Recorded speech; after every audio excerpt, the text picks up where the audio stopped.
Okay, school's back in session.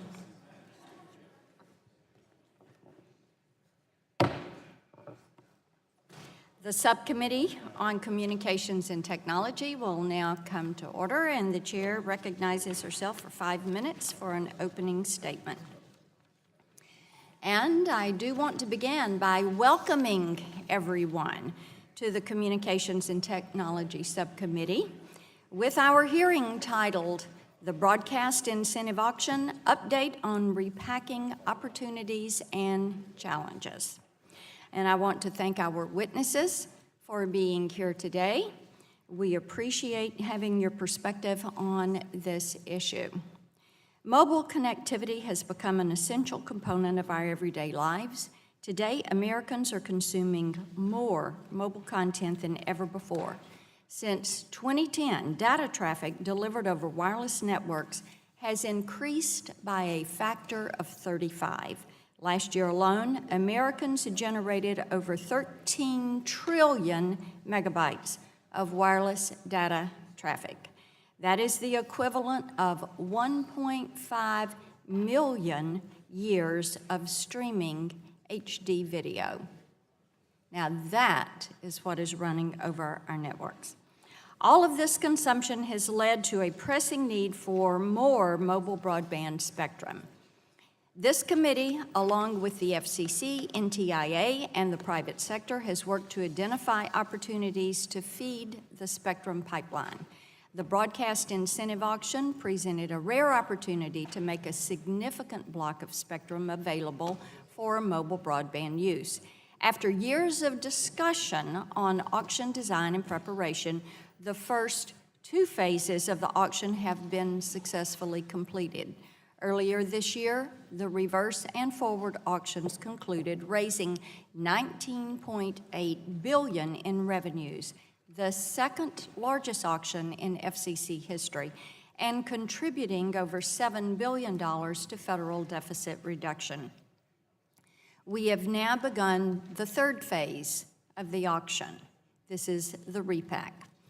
In crafting legislation that authorized the auction, this committee worked very hard to strike a balance between the needs of broadcasters and the consumer demand for wireless service. Discussions involving stakeholders from all sides of the auction resulted in agreement on the post-auction transition timeline and budget. The FCC has done its part to carry out the first part of the auction and set the parameters for the repack. It is now time for industry to work together to ensure that this agreement is honored and that the repack is completed on time. This morning, we will hear about the ongoing challenges with completing this phase of the auction. Our witnesses will discuss outstanding issues with relocating broadcasters to new channels, as well as the importance of clearing the 600 megahertz band as soon as possible. We will also examine unanswered questions surrounding low-power television and translator stations, an issue that is very important to many members on this committee. Hurricane Harvey has reminded each and every one of us, and now Hurricane Irma, which is pressing down on the U.S. We all know how important broadcasters and wireless providers are in times of emergency. Preserving access to over-the-air television while also meeting consumer needs for mobile broadband is a goal that we all share and a problem we need to all resolve together. Today's panel will inform us on the challenges and the opportunities of the latest effort to advance this goal. Thank you, and I look forward to the testimony from our witnesses. And at this time, I yield to the gentleman from Pennsylvania, who is the recent father of the groom. And I know his opening statement is going to be as beautifully delivered as his toast to the happy couple. Mr. Doyle, you're recognized for 5 minutes. Thank you very much, Madam Chair, and thank you for holding this hearing, and thank you to the witnesses for appearing before us. I want to start by saying, and I think all of us up here feel the same way, that our thoughts and prayers go out to those affected by Hurricane Harvey in Houston and those folks that are in the path of Irma. But you know, in tragedy and loss, we also hear stories of perseverance and fortitude. Broadcasters in Houston have been on the air nonstop since Harvey, doing everything from coordinating food drops and rescues to setting up fundraisers to help with the recovery. And similarly, cellular networks have largely continued to function in the region. I know my good friend Frank Pallone has been doing a lot of work on this issue since Sandy, and his efforts, as well as those of the wireless carriers and the FCC, has paid off. The vast majority of the region maintained cellular service, which enabled critical life-saving operations, as well as coordinating communications between families and loved ones and first responders. So I'm happy to see the progress that these industries have made, but we need to continue to improve. And with Irma on the way, we may be tested again all too soon. That's one reason this hearing is so important. Spectrum is at the heart of both broadcast and cellular technologies, and it's critical that we get this repack right, because a misstep could disrupt both technologies. Early reports from the FCC suggest that the $1.75 billion repacking fund will fall short in getting broadcasters relocated. I and many of my colleagues support Ranking Member Pallone's Viewer Protection Act, which sets aside an additional $1 billion for broadcaster relocation and authorizes $90 million to conduct outreach to consumers to inform and educate them about the transition. And while I am interested in holding broadcasters harmless through this process, I am concerned by some allegations we're hearing that some broadcasters may try to use this process to slow the repack or to use the process for their own gain. I encourage the FCC to take a zero-tolerance approach to this kind of activity. I look forward to the hearing, and at this time, Madam Chair, I'd like to yield the remaining time I have to my friend Gene Green. Mr. Green is recognized. Thank you, Mr. Chairman, and to the members of the committee. At one time, I did serve on the telecom subcommittee, but I want to thank my friend Mike Doyle. For 7 days, the Texas Gulf Coast was hammered by Hurricane Harvey, bringing destruction beyond anything witnessed in living memory in our state. The storm dropped 4 feet of rain on Greater Houston. Over 100,000 homes and residences were flooded in Harris County alone. Currently, 85,000 Texans are staying in shelters and temporary FEMA housing. Authorities believe at least 70 Americans were killed due to Harvey, and that number will continue to rise.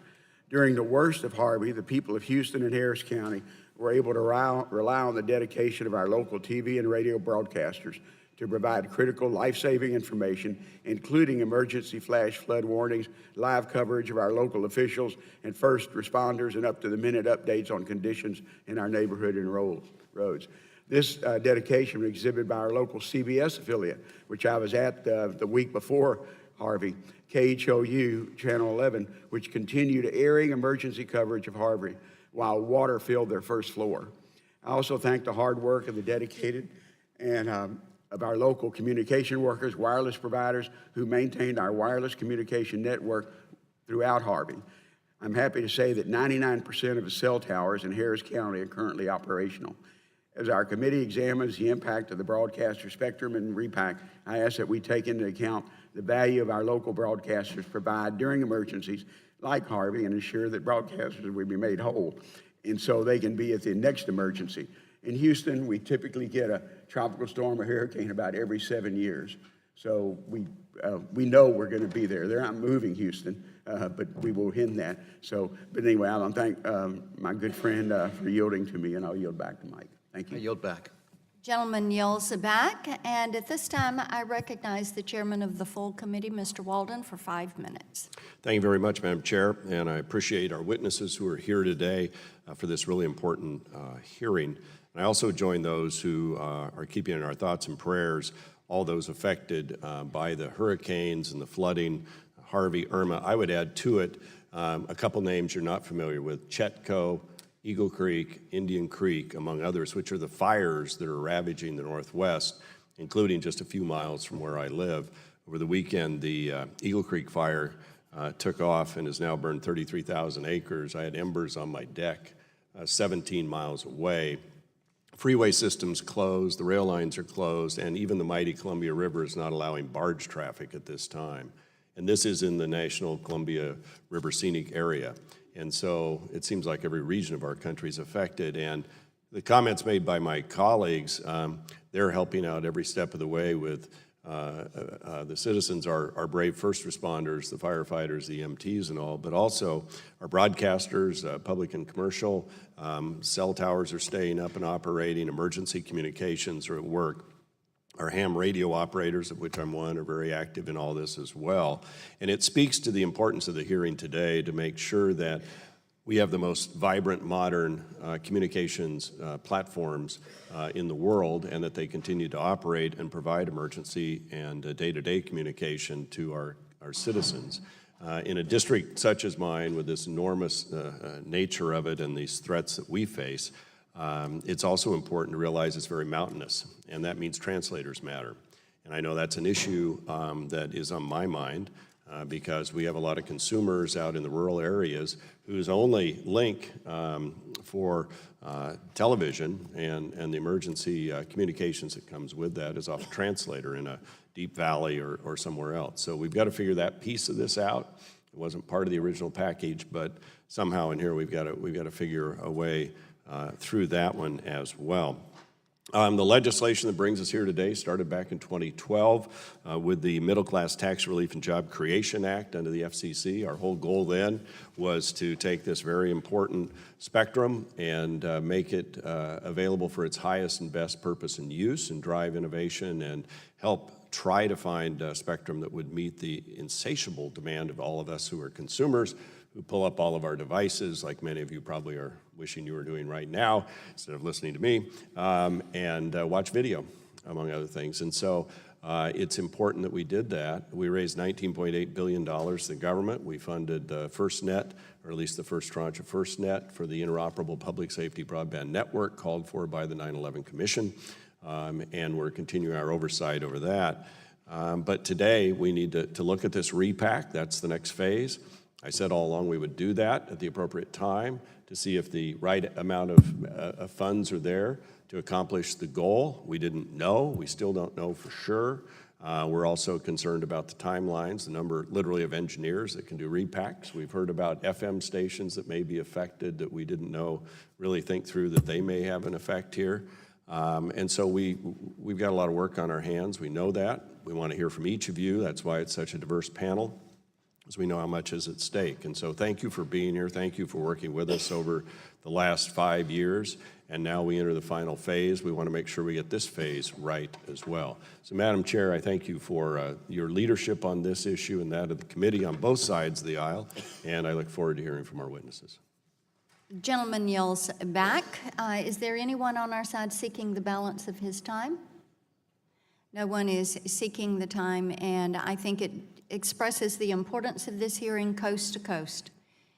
You're looking at disasters and the importance of timely information and individuals being able to be informed.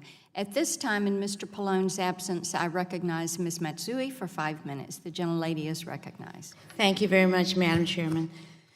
Thank you for yielding. It's important that our committee, following the last spectrum incentive auction, is monitoring the process to ensure a smooth transition for broadcast stations. The information broadcasters share is of critical importance to my constituents' daily lives. As I watch the destruction of Hurricane Harvey and the threat and the destruction already posed by Irma, I think of the Sacramento area and its extreme risk of natural disasters like flood and wildfire. We rely upon our local news for accurate local information during times of crisis. Spectrum is the invisible infrastructure of the 21st century, and the most recent spectrum auction was a success because of the participation of dozens of carriers across the country. We need to continue to encourage innovation that keeps us moving forward, paving the way for things like 5G, which we are leading on with new public-private partnership in Sacramento. Wireless is the way forward, but we must also ensure that our broadcasters have the resources they need to make sure that everyone has access to the best information, both globally and locally. Thank you, and I yield to Okay, I think, the gentleman next to me. okay, the gentlelady is yielding to Mr. McNerney. You're recognized. Well, I think the my friend from California. I want to follow up on the ranking member's remarks. We have a spectrum. The 39 months is just an estimate. We really don't know exactly how much time, but we have to be careful we don't allow foot dragging to move that period longer and longer, because it's going to cost money. And I'm also very concerned about the merger that that's sort of hanging over our head between Sinclair and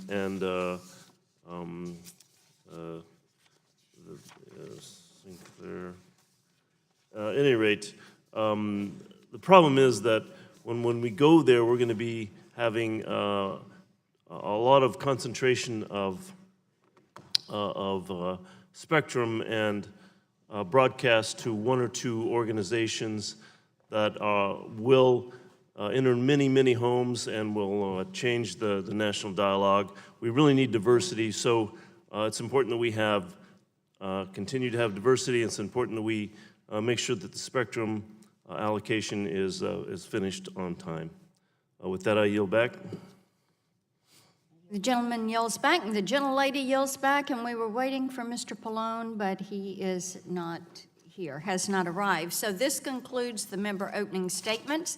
I would like to remind all members that pursuant to committee rules, their statements will be made a part of the record. We want to thank, pardon me, our witnesses for being here today and for taking the time to come before the subcommittee. And you are each going to have the opportunity to deliver your opening statement. You'll be followed with a round of questions by members. We look forward to your answers. And our witness panel today includes, and we are welcoming Scott Bergman, who is the Vice President of Regulatory Affairs at CTIA. Welcome back. Rebecca Murphy-Thompson, who is the General Counsel and Executive VP of the Competitive Carriers Association. Rick Kaplan, who is the General Counsel and Executive VP of the National Association of Broadcasters. Patrick Butler, who is the CEO of America's Public Television Stations Go Vols. Lynn Platinga, who is the VP and General Manager of News Channel 5 Network in Nashville, Tennessee. And she does not say Go Vols, she says Go Vandy. And pardon me, Jim Tracy, who is the chairman of the National Association of Tower Erectors. We appreciate that you are each here today, and we especially appreciate your preparing your testimony and submitting that in advance. And we will begin the panel today with you, Mr. Bergman. You are recognized for 5 minutes. Thank you, Chairman Blackburn, Ranking Member Doyle, and members of the subcommittee. On behalf of CTIA, thank you for the opportunity to testify about the incentive auction and the post-auction transition. Because of this committee's leadership, the incentive auction was a tremendous success, the second largest spectrum auction by revenue raised and spectrum reallocated. It was a win for broadcasters, wireless providers, and American consumers. CTIA and its members strongly support the FCC's transition plan, which provides a flexible roadmap. We support a fully funded repack that ensures broadcasters are made whole for their reasonable costs. We appreciate this committee's oversight and urge it to maintain the 39-month timeline. Delay would harm deployment of cutting-edge mobile wireless services, especially in rural areas, and could undermine future spectrum auctions. This first-of-its-kind auction has revolutionized the way that we repurpose spectrum to meet the nation's exploding mobile needs. It freed up 84 megahertz of spectrum. It grossed $19.8 billion. 50 different parties won wireless licenses, including non-traditional and rural providers. And 175 broadcast stations were winners and will receive almost $10 billion in proceeds. This spectrum will generate substantial economic benefits. The 70 megahertz of licensed spectrum will add more than 700,000 new jobs and as much as $22 billion to the GDP. So it's critical that this transition be accomplished smoothly, efficiently, and within the 39-month timeline. This low-band spectrum will enable new wireless services across the country, particularly in rural areas, which has been a topic of great interest to this committee. And winning bidders are already putting this spectrum to use. T-Mobile, the largest winner, launched operations in Wyoming and Maine just 2 months after receiving licenses. This year alone, the carrier will add new sites in Oregon, Texas, Kansas, Oklahoma, New Mexico, North Carolina, North Dakota, Pennsylvania, Virginia, and Washington. To realize these benefits, it's important that we hold to the 39-month timeline. After carefully considering an extensive record from various stakeholders, the FCC developed a plan that provides flexibility for broadcasters, minimizes disruption for viewers, and provides certainty to wireless providers. The plan features a 39-month transition, which was upheld by the courts, and 10 separate phases, eliminating the need for all stations to obtain equipment or schedule a tower at the same time. The FCC's plan is not static. It established a process for broadcasters to extend their deadlines if necessary. And the FCC already has the authority to address potential timing problems, making legislative changes unnecessary. But significant delay would risk rural build-out and 5G deployment, and would be unfair to forward auction winners that invested nearly $20 billion. Delay could also negatively impact future auctions. If the government shows a willingness to retroactively change the rules, bidders in future auctions will bid less, causing a decrease in spectrum prices and availability. Moving forward, CTI's members are doing all they can to be part of the solution. Our members are engaging with broadcasters to address repacking challenges, such as funding relocation costs for rural public television stations and low-power TV stations. They're working to ensure that equipment like antennas is available and are doing continuous outreach to translator and wireless microphone communities. CTI expects this close collaboration and financial investment will continue throughout the repack.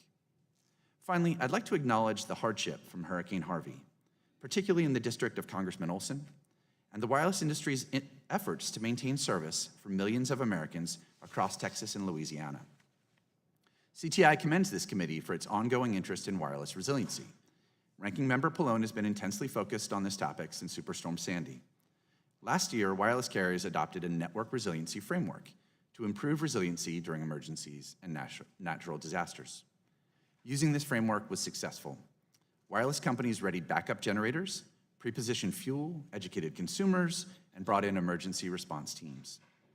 Even as traffic spiked, wireless services were there when people needed them most. More than 95% of cell sites remained working throughout the storm. More than 300 wireless emergency alerts were sent to warn people about tornadoes, flooding, and other dangers. More than 96,000 calls were delivered to 911. And millions of people used wireless to call, text, gather and share information, and communicate with loved ones. Thank you for the opportunity to testify today, and I look forward to your questions. Gentleman yields back. Ms. Murphy-Thompson, you're recognized 5 minutes. Thank you. Chairman Blackburn, Ranking Member Doyle, Ranking Member Pallone, and members of the subcommittee. I am honored to testify about the immense opportunities compared to the minimal challenges presented by repacking the 600 megahertz band for mobile broadband. CCA represents nearly 100 wireless carriers that serve urban centers and most rural parts of our country, along with 150 vendors and suppliers. The vast majority of CCA members are small businesses serving rural areas. Chairman Blackburn, I appreciate the subcommittee's keen focus on prioritizing access and expansion of mobile broadband service and agree that an efficient and safe repacking process is a sound way to achieve this mutual goal. For these reasons, let me commend this committee for crafting legislation that gave life to the historic incentive auction, which unleashed 84 megahertz of low-band spectrum for mobile broadband use and garnered $20 billion in gross revenues, which includes $10 billion in payments to broadcasters and $7 billion for deficit reduction. I call that a good day at the office. The repacking process represents the third and final stage of the incentive auction. CCA carrier members represent the majority of the winning bidders in the auction, who spent over $15 billion to acquire nearly 2,400 licenses. CCA's carriers were key to the auction's success and are anxious to deploy this spectrum to provide the latest mobile broadband services to consumers throughout the United States. The ongoing repack is not about wireless operators versus broadcasters. Rather, collaborative work will expand access to mobile broadband, increase competition, and meet our country's need for economic growth and creation. We cannot afford to wait. A persistent digital divide continues to plague certain parts of the United States, leaving rural communities trailing behind their urban counterparts on the road to 5G. The 600 megahertz spectrum is critical to bridge this digital divide and is tailor-made for serving rural areas with excellent propagation characteristics.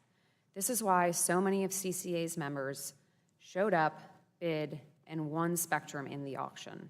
This is also why CCA members have continuously worked with broadcasters, tower crews, and other industry stakeholders to transition the spectrum. With continued congressional oversight and FCC diligence, CCA is confident that industry can safely and efficiently complete the transition within the 39-month timeline established by the FCC, based on congressional statute, and upheld by the court. The committee and the FCC have committed that broadcasters will not go dark as a result of the transition period. The FCC Antenna Task Force also has carefully balanced the need to clear the 600 megahertz spectrum for mobile broadband use while protecting consumers.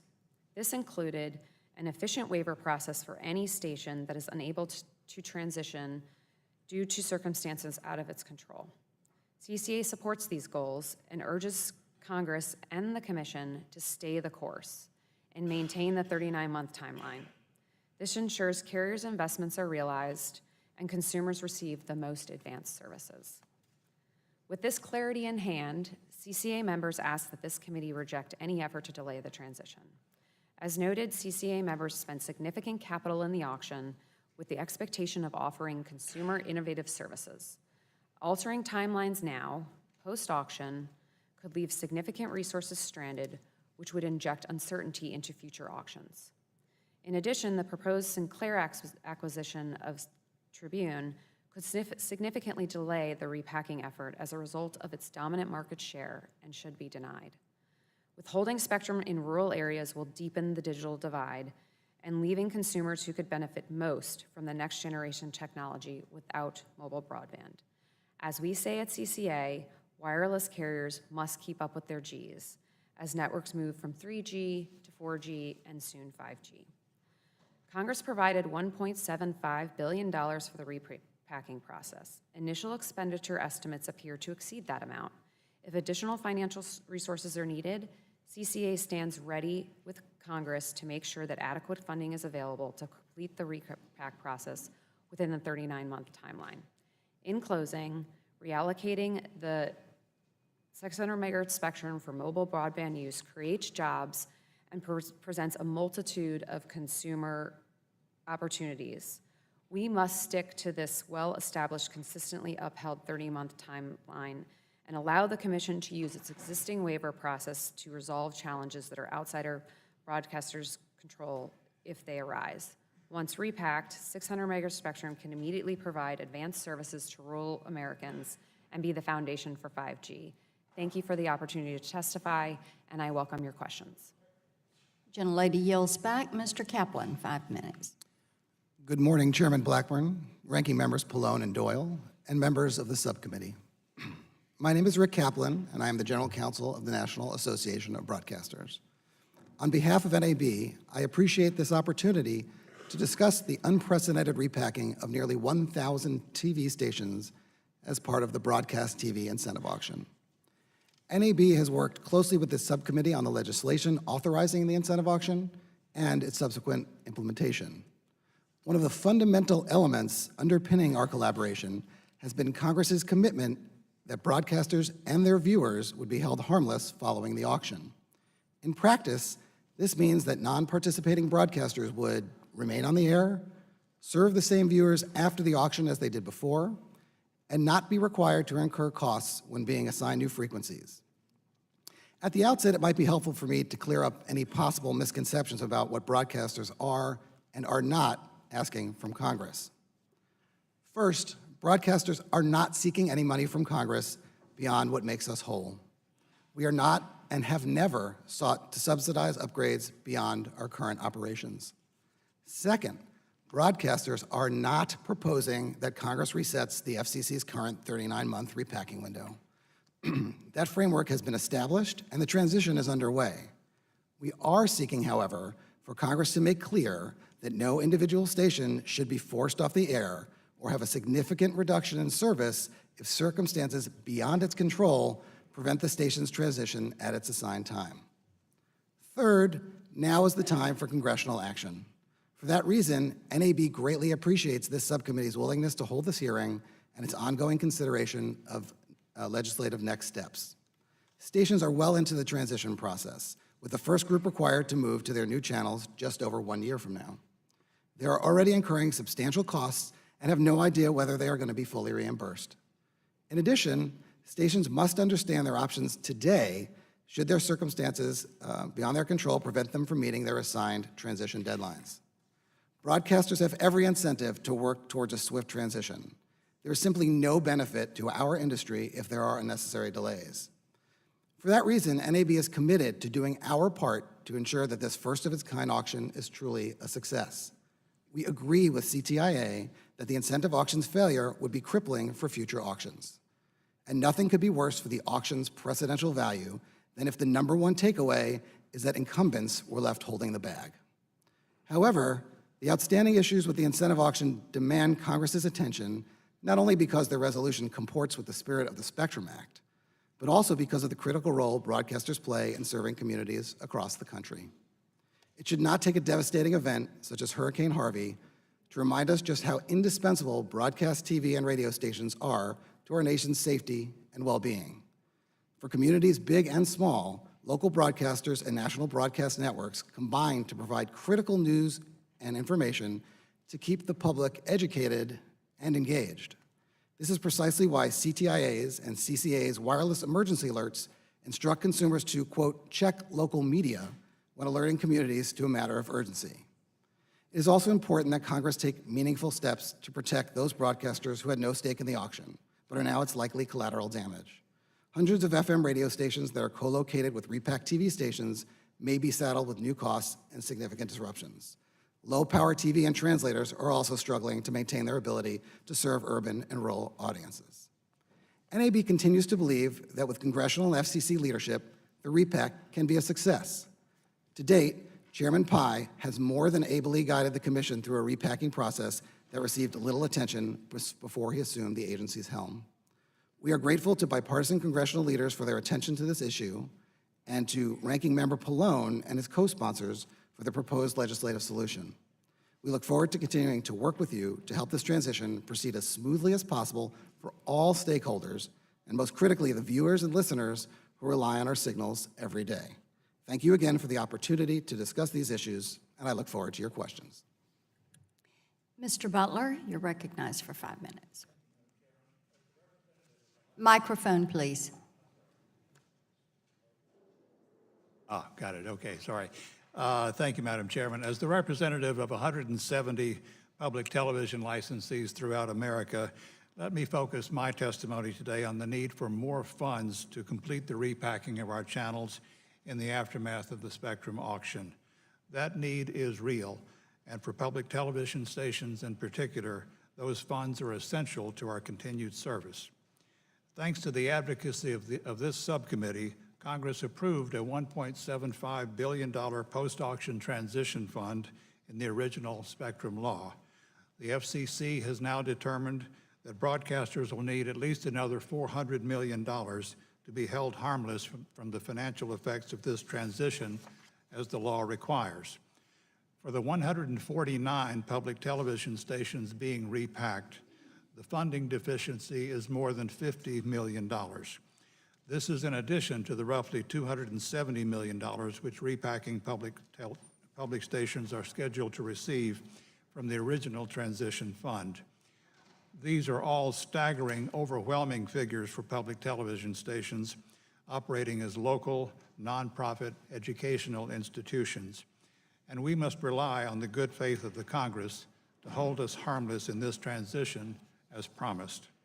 Kentucky Educational Television alone must reconfigure 16 transmitters to accommodate the post-auction repacking requirements.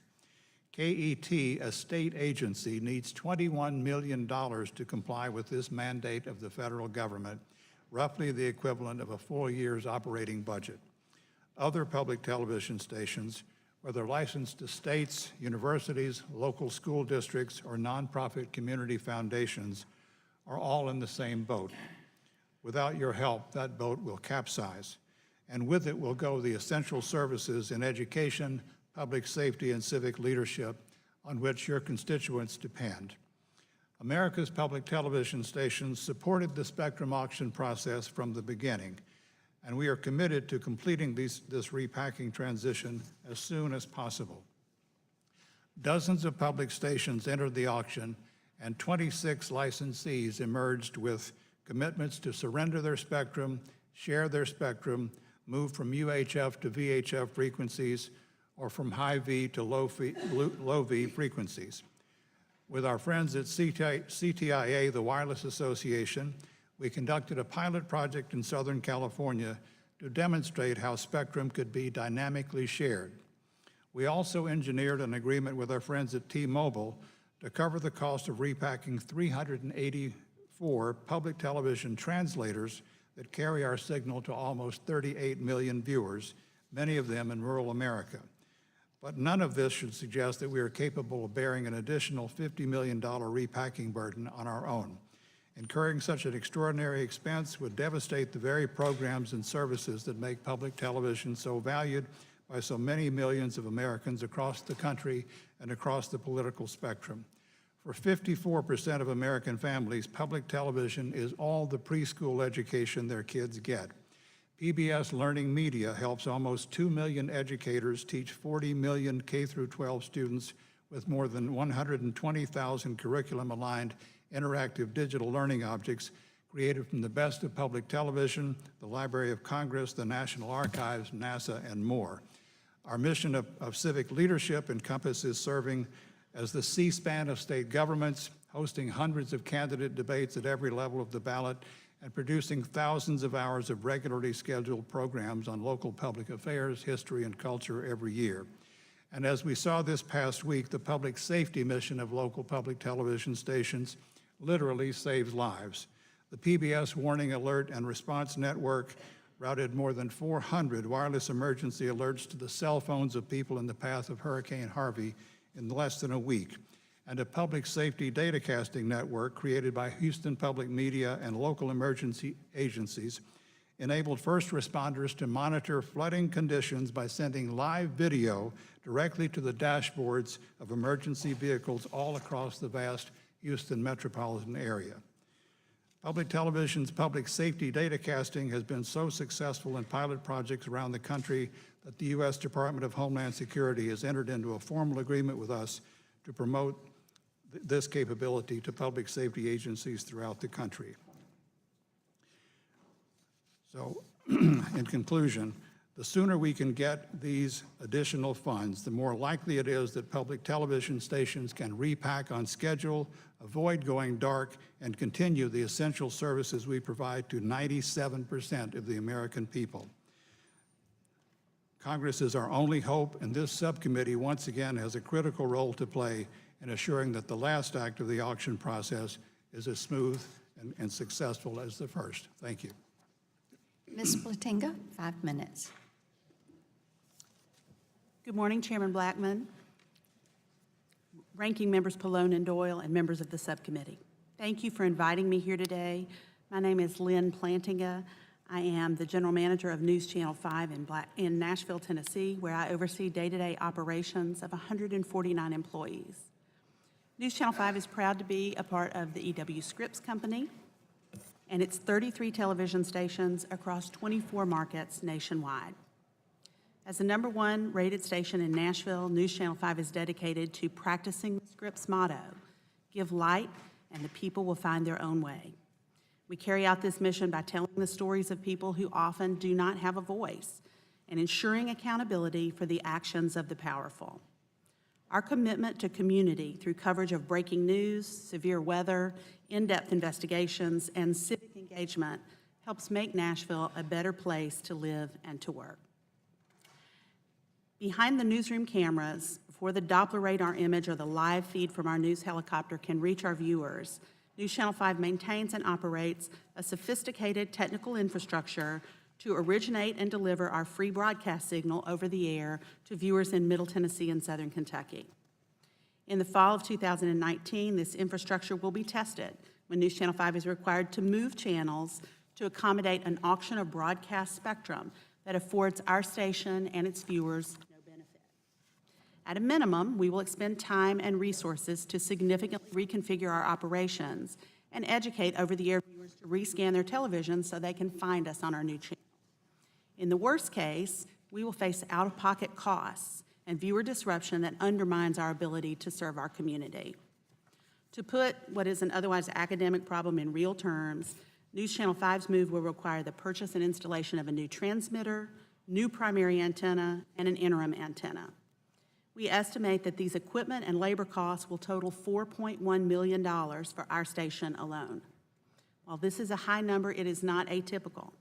Of Scripps' 33 local television stations, 17 of them will be moving channels, including those in Tampa, Buffalo, and Detroit, at an estimated cost of $55 million. More people tune to News Channel 5 for news and information than to any other station in the state of Tennessee. We've earned this position in the market through dependable coverage, quality journalism, and investing in our team and tools so we can raise the bar every day.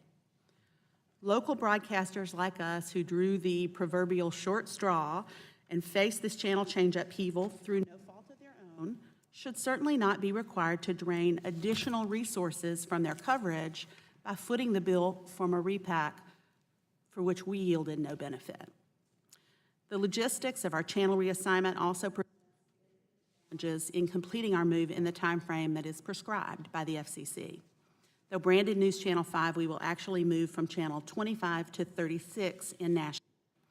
Over the course of only 6 weeks, we'll need to complete our work and coordinate with 2 other local broadcasters, the station that occupies the channel we're moving to and the station that will move into the channel that we currently occupy. There's little margin for error. It will all be happening while 5 additional broadcasters perform similar tower work in Nashville. We can foresee these difficulties because 5 has been down this road before. Our 3 previous channel moves during the digital transition proved extreme of challenges in scheduling the individual components of the channel change, getting equipment delivered, and work done on time. Weather also played a significant role. Heavy rain can prevent a tower crew from climbing, especially on a tower as tall as ours at nearly 1,400 feet. Several days of rain or more severe weather can close the window to complete a project. This repack's compacted timeline and the market pressures of so many stations changing channels at the same time to the difficulty. In conclusion, I really want a shared goal for a successful transition that accomplishes Congress's objective of deploying additional wireless services. However, 5 asks that Congress take all the necessary steps to ensure that its relocation costs are fully covered by the FCC. Our viewers be protected from any risk of signal disruption should we be unable to complete our station in time, fault of our own. Anything less would not only be inequitable, but would undermine the ability of News Channel and all of these impacted broadcasters to continue to serve Nashville and the other local communities. Thank you again for inviting me here today, and I look forward to answering your questions. Mr. Tracy, 5 minutes. Chairman Walden, Chairman Blackburn, members of the committee subcommittee, my name is Jim Tracy. I'm the CEO of Legacy Telecommunications in Burley, Washington. But I'm here today testifying on behalf of the National Association of Tower Erectors, or NATE. I'm honored to serve as the chairman there, and we are a nonprofit trade association in the wireless and broadcast infrastructure sectors. NATE's diverse membership encompasses every layer of the wireless communications ecosystems and infrastructure. Includes over 825 member firms. We build, service, and maintain hundreds of thousands of communication structures, towers, throughout the United States and other countries. But I would be remiss, I'm gonna have to go off script here a minute, if I did not reach out and say thank you to a new concept is the zero responder, because the first responders don't get to talk to the people who are in trouble unless we keep them on air. And the people that we serve are working right now in California and in Oregon, by your house, Mr. Chairman. And they're working in Washington and they're working in Montana to make sure that we're leapfrogging all of the cell sites ahead of the fires. And several weeks ago, we started preparations, and ours were the people that were on the ground at the zero time, not the first responder, the zero responder, to get ahead in the Gulf Coast to make sure that we could communicate when Irma was upon us, or when Harvey was upon us. And for the last week, down in South Florida, we've been making preparations with generators and cell sites, cows, and things like that to make sure that the first responders do have a way to communicate. So NATE member companies are and continue to be on the front lines of not only the natural disasters, but also this broadcast repack and the FirstNet deployment. And let's not forget about the densification of not only those networks, but also the next gen, that's 5G that's coming up. This is creating the perfect storm for the wireless tower climber. Now, NATE's mission statement is focused on the core principles. There are really 4 pillars: safety, quality, standards, and education. It was drafted 22 years ago when the association was founded. And not only are these the guiding principles today, but they're also the foundation on which we were built. In recent years, we've continued, and we're working collaboratively with OSHA, FCC, and FAA, and we've developed a variety of safety and education programs and tools for our members and their climbers, such as the NATE STAR program, voluntary program which we work directly with OSHA on, and where our members commit to higher levels of education, training, and that kind of thing. Also would like to bring to your attention our broadcast video repack. That's where we reached out and talked to the climbers to show them a video. These are the generation that text with 2 thumbs. We have to get to them and talk to them in a way that they can reach and understand. So that workforce video provides an overview of the unique challenges that are on these tall, big iron structures. Greater detail on this is included at the end of the written testimony. We've also partnered with ANSI to create ANSI, what we call A1048, which is the tower standard, defines what a tower is and how it should be put together. We also have worked with the National Wireless Safety Alliance. It's a broad coalition of all parts of this industry, which I'm proud to sit with these people at the table today, who are all of our friends.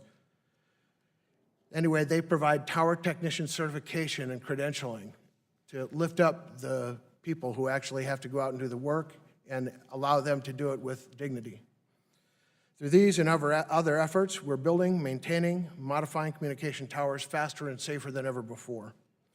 There's one unescapable fact. At present, there are not enough qualified workers to perform all the work that's going to be required in this perfect storm. Today, I'm the voice for an estimated 30,000 tower industry workers. We refer to them as tower technicians. Many of these men and women are employed by NATE member firms. Yet the workforce challenges our industry faces continue to meet communications demands will be exacerbated not only by the repack, but by the establishment of FirstNet, 5G, and the tower marking mandate that the FAA has on top of us. Kind of went off script a little bit, so I'm going to skip ahead and say thank you very much for your time. It's not enough for people to want these tower jobs, but they have to be able to physically and mentally be capable of performing the tasks. So I appreciate your time today and look forward to answering your questions. Gentleman yields back, and this concludes our testimony. And so we're going to move into our question and answer part of this hearing. And I'm going to begin by recognizing myself for 5 minutes. And Mr. Bergman, I want to come to you.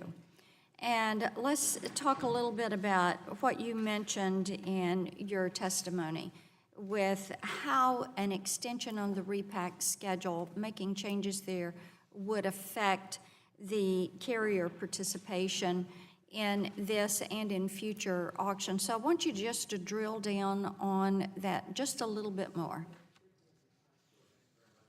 Microphone, please.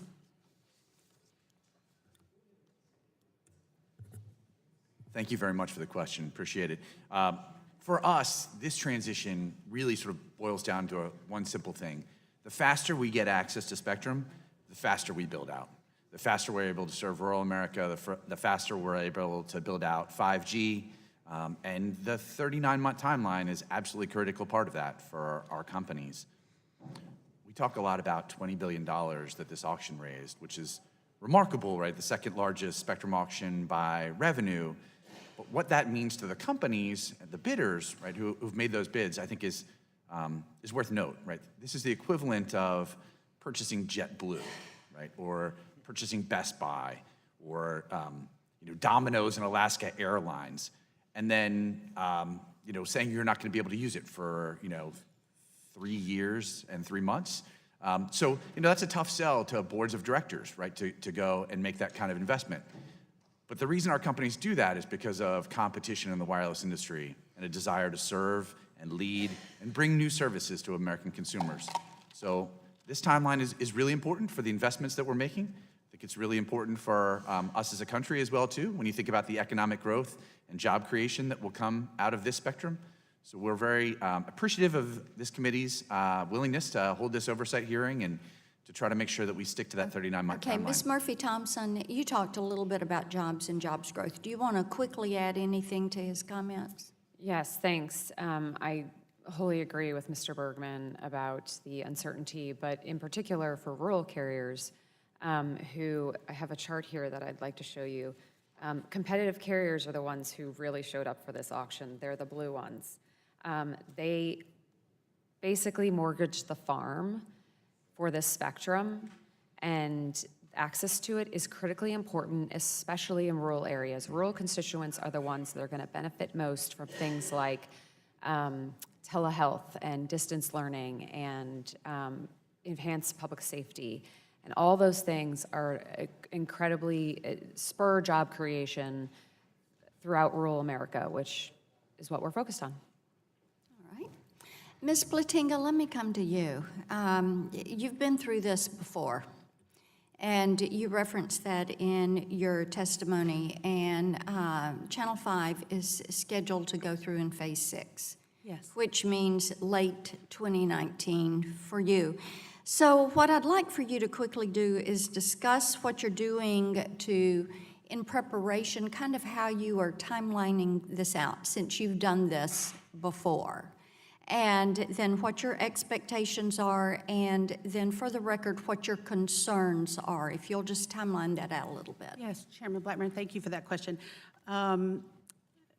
Because the E.W. Scripps Company has over half of its television stations changing channels as a result of the auction, we have a cross-company repack team that's leading the effort on this. At News Channel 5, I can tell you that already we have our strategic plan in place. Changing channels is a little bit like changing the tires on your car while you're still rolling down the highway, because you have to keep the existing signal on the air while you're building the infrastructure for the new station. And we have a strategic plan to do that using a temporary antenna and a lot of equipment. We have identified the individual pieces of equipment that we will purchase, and we have identified the vendors who will do the work for us. So I do believe our ducks are in a row for the transition. In terms of concerns, I would say, based on past experience, I have a couple of concerns. The first, of course, is the financial piece. We want to be certain that we're fully reimbursed for the cost of this transition. Again, we were the people who drew the short straw, and we understand it is our responsibility to step up and make this happen, and we intend to do that. But we were told at the beginning of this process that those costs would be reimbursed, and we're looking for assurance that that's going to happen. The uncertainty around the financial piece is a concern, and we all know uncertainty is bad for business. The second concern that I have is around the timing. In our previous channel changes, we have had some difficulty. I think the current time frame is achievable if all goes smoothly, but in our previous channel changes, we have run into some obstacles, and so that timing is a concern. Thank you. Time has expired. Mr. Doyle, you're recognized. Thank you, Madam Chair. This first question's for the whole panel, and I'm just looking for a yes or no answer. Do you think the Broadcaster Relocation Fund is sufficient to relocate the broadcasters? I'll start with Mr. Bergman. Certainly based on the FCC's initial estimates, it looks like it is. Is that- Microphone. Microphone, please. And I'm looking for a yes or no. Sure. I think based on current estimates, it looks like no. No. No, No. no, No, no, No. no. That's not my area of expertise. Okay, so we have, what, 5 noes and an abstention. Let me just say to my colleagues on both sides of the aisle that we're ready to close this gap. I don't think any of us want broadcasters in our districts to go off the air and people to be cut off because of an accounting error. Let me ask first, Mr. Kaplan. I've heard allegations that some stations are dragging their feet to complete their channel moves in the hopes that if they wait long enough, they can more fully transition to the new ATSC 3.0 compatible equipment. I've also heard that some broadcasters are demanding that this new technology be included in new wireless devices. Mr. Kaplan, tell me, are stations trying to slow walk this process and have the deadlines pushed back or delayed in the hopes that they can get either taxpayers or auction winners eager to get access to this spectrum to pay for these upgrades or concede to costly additional features on their devices? Does your organization think that is right or fair? Well, absolutely not. I don't think that's actually been going on, to my knowledge. And the FCC has set up very specific deadlines by which you have to transition. So even if someone was to attempt to do that, there's no ability to do that because the FCC has said you must transition. And we've supported throughout the process an aggressive transition. Mr. Bergman, what do your members think?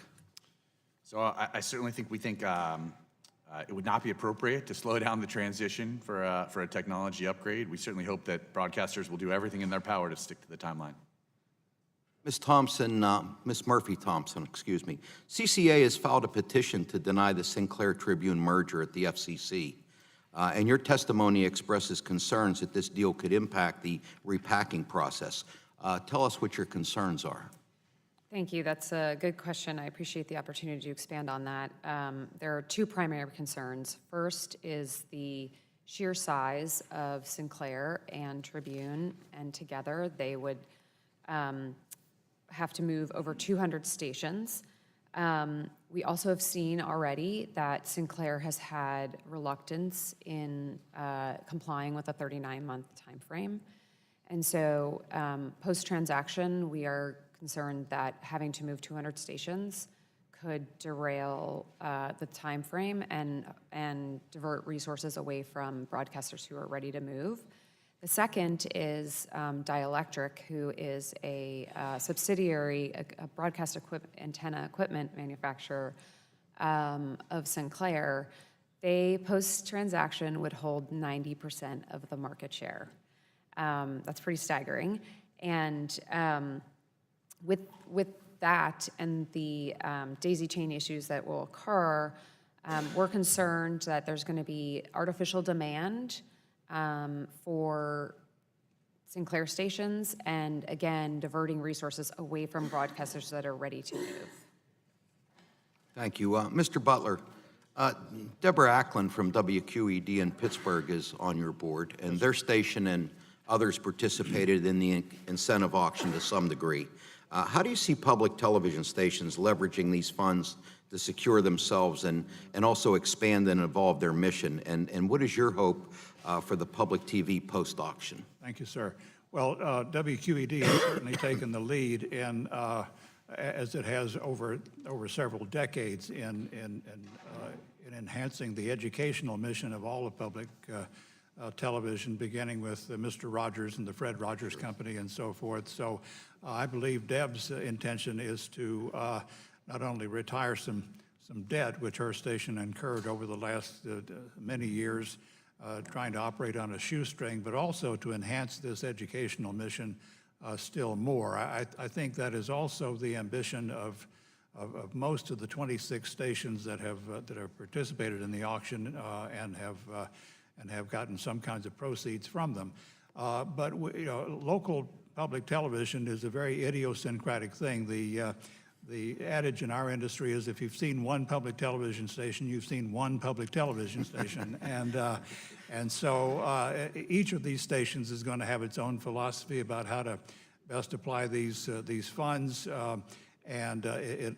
Some will be enhancing their endowments. Some will be doing a lot more in public safety, which we're very much encouraging them to do, and in education. But we're all in the public service business, and these funds, which are unevenly distributed across an idiosyncratic system, will not give the entire public television system a particular boost in one direction or another. These will be local decisions that local managers like Deb will make. Thank you. Thank you, Madam Chair. Chairman Walden, you're recognized for 5 minutes. Thank you very much, Madam Chair. And Mr. Butler, I appreciate your testimony and the good work your stations do, and your reminder to the committee that it was our subcommittee that I chaired back when in 2012 that said probably need about $3 billion to do this. And then it ran into our friends in the Senate who wanted $1 billion, and we got it up to $1.75 billion. But my belief then was that wasn't enough, but it was the best we could negotiate with Senator Reid and his people. And now we're, some of us could say, told you so. But we still don't know what the exact number is going to be. And I think it's important we work together as we go through this transition in Repack to make sure that broadcasters are not adversely harmed. Because having played a large role in writing this, the assurance was given, as we were reminded from my broadcast friends, that those innocent parties would not be injured. They would be compensated, and there would be time to work this through. And so we have more work to do here, clearly. Mr. Tracy, I appreciate your testimony. I was in the broadcast business for a number of years. I remember one year the FCC came around and decided to check the paint on all the towers in our area and decided a lot of them needed to be repainted all in the same year, which of course they checked in summer, and at 55 degrees or whatever, you can't repaint, and there are only like X number of painters. And so I worry about the pressure on your industry to be able to satisfy the remove, to hang these antennas, to perhaps erect new towers and all of that. And you've indicated the market will dictate that. You have pressures with FirstNet build out and others. Can you meet the 39-year deadline or 39-month deadline? You know, it's really important to recognize that the application of pressure creates opportunity to hurry, and our business is not a good business to hurry in. Yeah. And while most of the towers are not, the hyperbole indicates that we always say they're 2,000 feet tall. In Mr. Kramer's market, that KVLY tower is probably 2,000 feet. In reality, most of them are 800, but that's still a long fall. Yeah, we don't like to talk about it in those terms. I think ours was 140-some feet. It was an AM tower, but the TV towers are much higher. The question, though, is, based on your experience, your knowledge of the industry, can these stations get relocated in 39 months? Having not done it before, that's a great question. I think some of our friends on the broadcast side have brought up weather issues are certainly going to come into play. But I think the biggest thing that we need to focus on is, number one, we need to do it safely, regardless of time frame. Number two, we need to make sure that we are recruiting and training better than we have in the past, so that we have the qualified. But frankly, there aren't enough people to do all of the work that we've mentioned across. I called it the perfect storm for wireless. Right. It's 5G, it's FirstNet, it's Repack, it's painting for aviation FAA standards, and all of those are subject to time constraints. In terms of your situation in Tennessee, are you able to get the other equipment when you're ordering new antennas, new transmitters and all that? Is that, you feel confident that your station there and the others you're involved with, that flow is working in a timely enough manner? It's a good question. I believe that the time frame that's been laid out from our perspective is achievable if everything goes smoothly. All right. Now, Our experience has been specifically in panel changes, we've not had one that has gone smoothly. yeah, I understand that. Some specific concerns that have involved weather, that have involved equipment, and that have involved personnel. Guarantee I'm the only chairman of the committee that's ever done an all-nighter at the base of a tower in a foot of snow while we're redoing a transmission line.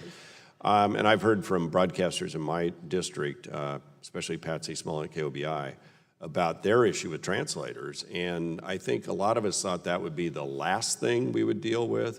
And indeed, it is suddenly becoming the first thing. And that the frequency tables aren't out there for the final allocations for those translators. So they may end up doing it twice. Are you running into that? I will tell you, we have a translator in Nashville, which we think may not be affected by this, but my biggest takeaway regarding translators is the difference between a primary signal and a translator is something we may all discuss, but from a viewer perspective, you get the signal or you don't. Right. And viewers that receive their signal via a translator value that signal as much as any other viewer. And if that's taken away, that's a tremendous disruption. Yeah, and part of what we pledged was we would try not to diminish the coverage area of the stations. And in markets like I represent, a lot of that is served by those very translators because you're off down in a hole somewhere. So it's something we probably should have included in the funding piece and did not. And it's something we have to work through. But we also have to recognize we've got people that bought this spectrum and need to be able to move on it. So I understand that as well. We've got our work to do, Madam Chair, and I appreciate your holding this hearing. Gentleman yields back, and at this time, Mr. Pallone, you are recognized, and I know you want me to be generous with the time because you missed your opening statement. Oh, well, that's all right, Madam Chair. I just wanted to ask unanimous consent to introduce my opening statement into the record. So ordered. Thank you. So this will be the second time in the last decade that the TV industry has been repacked into a smaller portion of the spectrum. The first was in 2009 with the digital television transition, and just as back then, we need to make sure that TV viewers and radio listeners do not get left behind. And so that's why I included funds in the Viewer Protection Act to help support consumer education. This was modeled on how Congress approached the DTV transition. So I wanted to start with Mr. Kaplan. You helped spearhead the consumer outreach for the FCC in 2009. In some ways, this transition seems even more complex than the last one. Are there lessons we learned from that experience that can help us this time around? I think there is. I think the first one that many members mentioned right off the bat is industry is working together. And I'm also pleased to report that the FCC has been working very closely with our industry already to get things off the ground. And that will be critical because we all play a part, whether it's moving off spectrum, moving to spectrum. So I think collaboration is absolutely key. I think you mentioned the funding piece, and that absolutely is another important component. In the last few months of the DTV transition, Congress did approve $90 million to go towards consumer education. In that case, we had one date, June 12, 2009, that was the transition date. Here, we're gonna have many, many dates in each market to solve with. So luckily, we've at NAB done a lot already. We have a website up and running for consumers, tvanswers.org, PSAs, videos, things like that. So I think those kind of things are going to be imperative as we move forward. Well, thank you. And then I wanted to ask Mr. Butler, during Hurricane Sandy, public broadcasters played a critical role in keeping people informed and saving lives. And I know that the stations in Houston have also been going above and beyond over the past couple of weeks. And these efforts demonstrate just how important public broadcasters are for our communities. So if you would just say, what are the potential outcomes for public TV stations if there isn't enough money in the reimbursement fund? Well, as I've said, we operate on shoestrings to begin with, and we're nonprofit organizations that don't have a lot of capital sitting around to invest in anything. And so the risk for us is almost existential. If we have an unfunded mandate like a $50 million fund for transition that we can't meet. So everything is at risk for us. All the programming that people count on, all the educational services that we provide to schools around the country, all the public safety work that we do in New Jersey and Texas and elsewhere, and the civic leadership that we provide trying to equip our citizens to have all the information that they need to make the appropriate decisions they need to make in the world's most important democracy. All of that's at risk if we're faced with a $50 million bill in addition to the $270 million that we're likely to get from the transition fund. If we can't pay for that, all of that is at risk, and it's a big problem for us.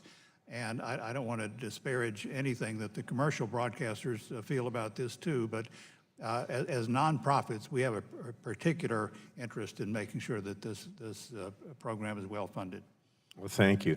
And then I want to go back to Ms. Thompson. One of the goals of the Viewer Protection Act is to make sure that we get the spectrum into the hands of wireless providers as quickly as possible. And I know that in response to Mr. Doyle, Ms. Thompson, you raised concerns about the potential impact of the proposed Sinclair Tribune merger on the 39-month repacking process timeframe. But could you just elaborate on your concerns and how that might relate to the Viewer Protection Act, if you would? Sure. So the transaction between Sinclair and Tribune will, by its own CEO's admission, create the largest broadcast company by a country mile. Having said that, that creates both vertical and horizontal market power that will allow them to delay this transition. We believe that oversight and through the Viewer Protection Act, additional funds will be necessary to help broadcasters and the likes of Mr. Butler's company to help them transition. So we fully support providing additional funds when necessary. I think I would just close in saying that the Sinclair Tribune transaction only benefits Sinclair and Tribune, which is why nobody supports it. All right. Thank you very much. Thank you, Madam Chairman. Ranking member yields back, and at this time I recognize the Vice Chair of the subcommittee, Mr. Lentz.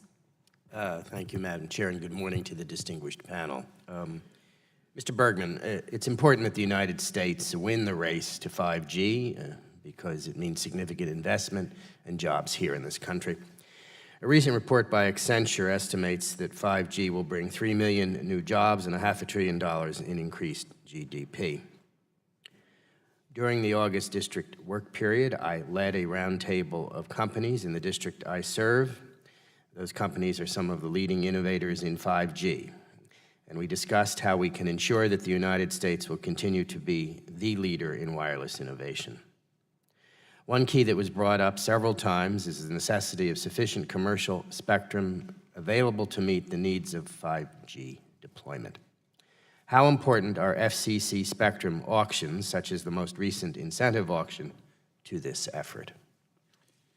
So thank you for the question, and thank you for your leadership as well, too, on this topic. We really appreciated the 5G forum that you held back in New Jersey and drawing the attention of communities to the opportunities that 5G brings. You talked a little bit about the investment that wireless providers are ready to make in 5G, $275 billion over the next 7 years, and the opportunities that creates, 3 million new jobs, $500 billion to our economy, and that's really an opportunity for communities. I think we talk a lot about what 5G might mean in terms of increased speeds, increased capacity, but I think one of the things that's really exciting about 5G is the opportunity to reinvent industries, to create smart communities, the opportunity to integrate wireless so that our transportation times go down, so that we save lives, so that our medical capabilities are enhanced. So there's a tremendous upside, I think, both for us as a nation and then for our communities with 5G. And the 600 megahertz spectrum is really a key part of that.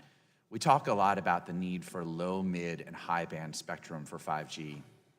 And this 600 megahertz spectrum is prime low band spectrum that enables the signals to travel long distances and enables us to connect 100 times the amount of devices that we could connect before. So as we think about trying to have automated vehicles, embed sensors into our water systems to get better water quality, and then just to connect people right across broad areas, the 600 megahertz spectrum will play a really key role And this incentive auction is a key part of that.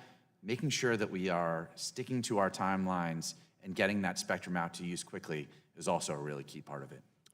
Thank you very much for your answer. Ms. Planginja, I may be from New Jersey, but my wife and I met at Vanderbilt Law School in Nashville, and it's the principal reason Marcia has permitted me to serve on this committee. Excellent. Good decision-making all the way around.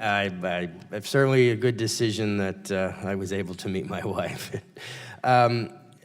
We've witnessed the horrific hurricane, and we, of course, all pray for the people in Florida. And Ranking Member Pallone and I are intimately familiar with what happened at Sandy. Broadcasters keep local audiences informed and safe in times of emergency. How does your local station keep viewers informed, and what does the repack mean for this critical service to communities across the nation? Absolutely. We have a commitment to quality investigative journalism. Our station is a leader nationally in weather coverage, in weather equipment. Tennessee is actually a dangerous place for weather. The number of deaths related to tornadoes in Tennessee is very high. So we take that responsibility very, very seriously. So that certainly is an important way to be informed. I will tell you, in 2010, a 5-year flood hit Nashville, Tennessee, and News Channel 5 was flooded. We lost our entire newsroom. Everyone had to leave that floor of the building, and we stayed on the air for several days with nonstop coverage, keeping the community informed and letting people know where they could go, what areas to avoid, and keeping our community safe. So our commitment to safety and information in Middle Tennessee is our greatest responsibility. In terms of what this repack means for us, my biggest concern at this point is regarding the timeline, because I know that we will do our part to stick to this timeline and want it followed. The difficulty is if something happens that's beyond our control. For example, weather, delivery of equipment. An example for weather would be a lot of people realize you have a tornado, you're not going to be climbing a tower. People may not realize that a good hard rain can prevent a tower climb, or a blustery day where the winds are going in a few different directions. That can, so essentially normal weather can shut down a tower climb. If you get a good week of rain in a compacted time period like ours, where 3 stations are moving in 6 weeks, a week of rain can make that goal unattainable. So our ask is simply, if it's a situation like that that's out of our control, that we have some type of safe harbor that allows our signal not to be cut off. Because my understanding is we don't have that now, and that if something like a rainy week caused us to miss our deadline, that News Channel 5 is shut off for all of Middle Tennessee. Well, thank you. My time has expired. That's a very good point, and my thanks to the entire panel. I yield back. Ms. Clark, you're recognized for 5 minutes. I thank you, Madam Chair, and I thank our ranking member. I thank our panelists for their expert testimony here this morning. To Mr. Butler, public television is an extremely valuable resource for Americans across the country. This has been for at least a generation or more now. Public television stations are critical for the education of children and preparing them for the new STEM jobs and opportunities of the future. Unfortunately, these operations aren't always fully funded, and I'm concerned that the potential shortfall in the repack could endanger these small stations. Would you provide us with your view as to why getting the repack right is particularly important for the nation's public television stations? Yes, ma'am. Thank you. As I've said to in other responses to other members here, the issue that we face is that we just don't have this kind of money sitting around to invest, and absent the help of Congress itself, we're going to have a very difficult time. It's going to be impossible, to be frank, for us to meet this burden, which Congress, in its original Spectrum Act, said we should not be burdened with to begin with. We should be held harmless, and this is a great harm that is about to be inflicted upon us, absent some additional funds. So I would say that the the issue that we face is that all of the work that we do is endangered by the possibility that these funds will not be made available to us. And I think it's also important for the committee to understand that not only the urgency of the funds, but the fact that the funds will be made available sometime soon is just very important. Our stations, almost half of them are state or university licensees, and so they are beholden to state budget cycles, university budget processes, and so forth, and they have no capability on their own to raise this kind of money, and absent the certainty that and the speed with which Congress needs to act on this issue, half of our stations are just going to be floundering without any certainty as to how to meet this obligation. And if we go dark, all of the things that we do in education and public safety and civic leadership are gone, and the American people have been quite generous in their support for us, not only for the federal funding that we support, but in every public opinion poll that's really ever been taken since we went on the air. We are among the most trusted, the most valued institutions in America, straight across the political spectrum. And I just don't think we want to lose that at a time like this. Absolutely. I thank you for your response. Ms. Thompson, in your written testimony, you note that a combined Sinclair Tribune transaction has the potential to slow the repacking process. I also understand that Sinclair already owns the dominant broadcast antenna manufacturing company. Do you think Sinclair could use its control of this company to slow down its competitors' ability to meet their repacking debt timelines? Thanks. Yeah, that's a great question, and the answer is without a doubt.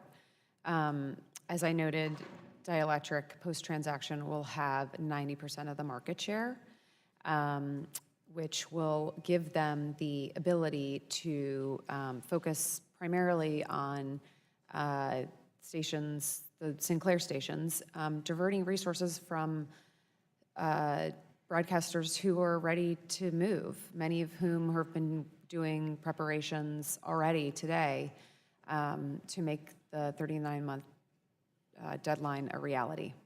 We're very concerned about that.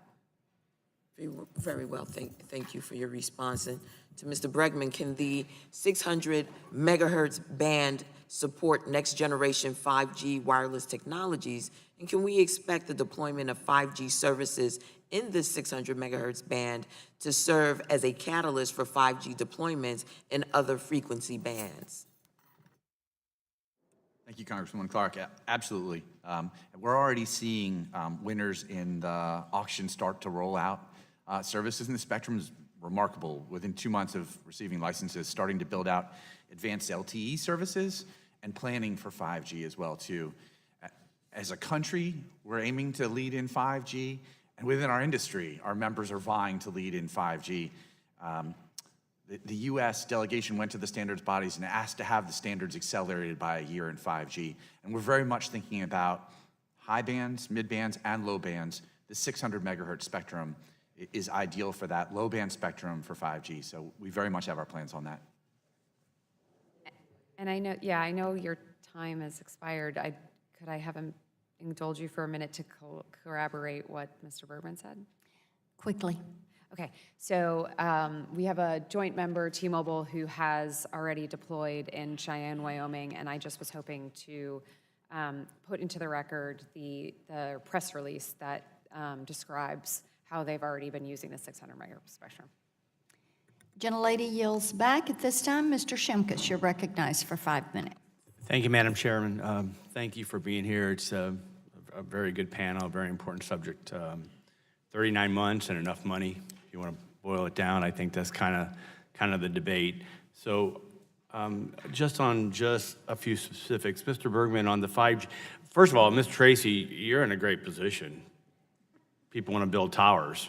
So we just got to find the workers, and we should be able to do that. Are a lot of the people who are building the towers, are they with bargain units, or CWA, Communication Workers of America, or are they not bargained, or, because I know some unions have the programs of helmets to hard hat programs where you can transition military personnel. I'm a veteran, a lot of us are, which would seem like, if someone's ready to jump out of a plane, or climb a cliff, they might be able to climb a tower. You got any of those type of programs or working with We have folks? worked very closely with Warriors for Wireless, although that program is in the beginnings, and it does take a longer time to transition into the broadcast portion. That's a skill set that's quite frankly very technical and different from what we do in the wireless carrier category. So.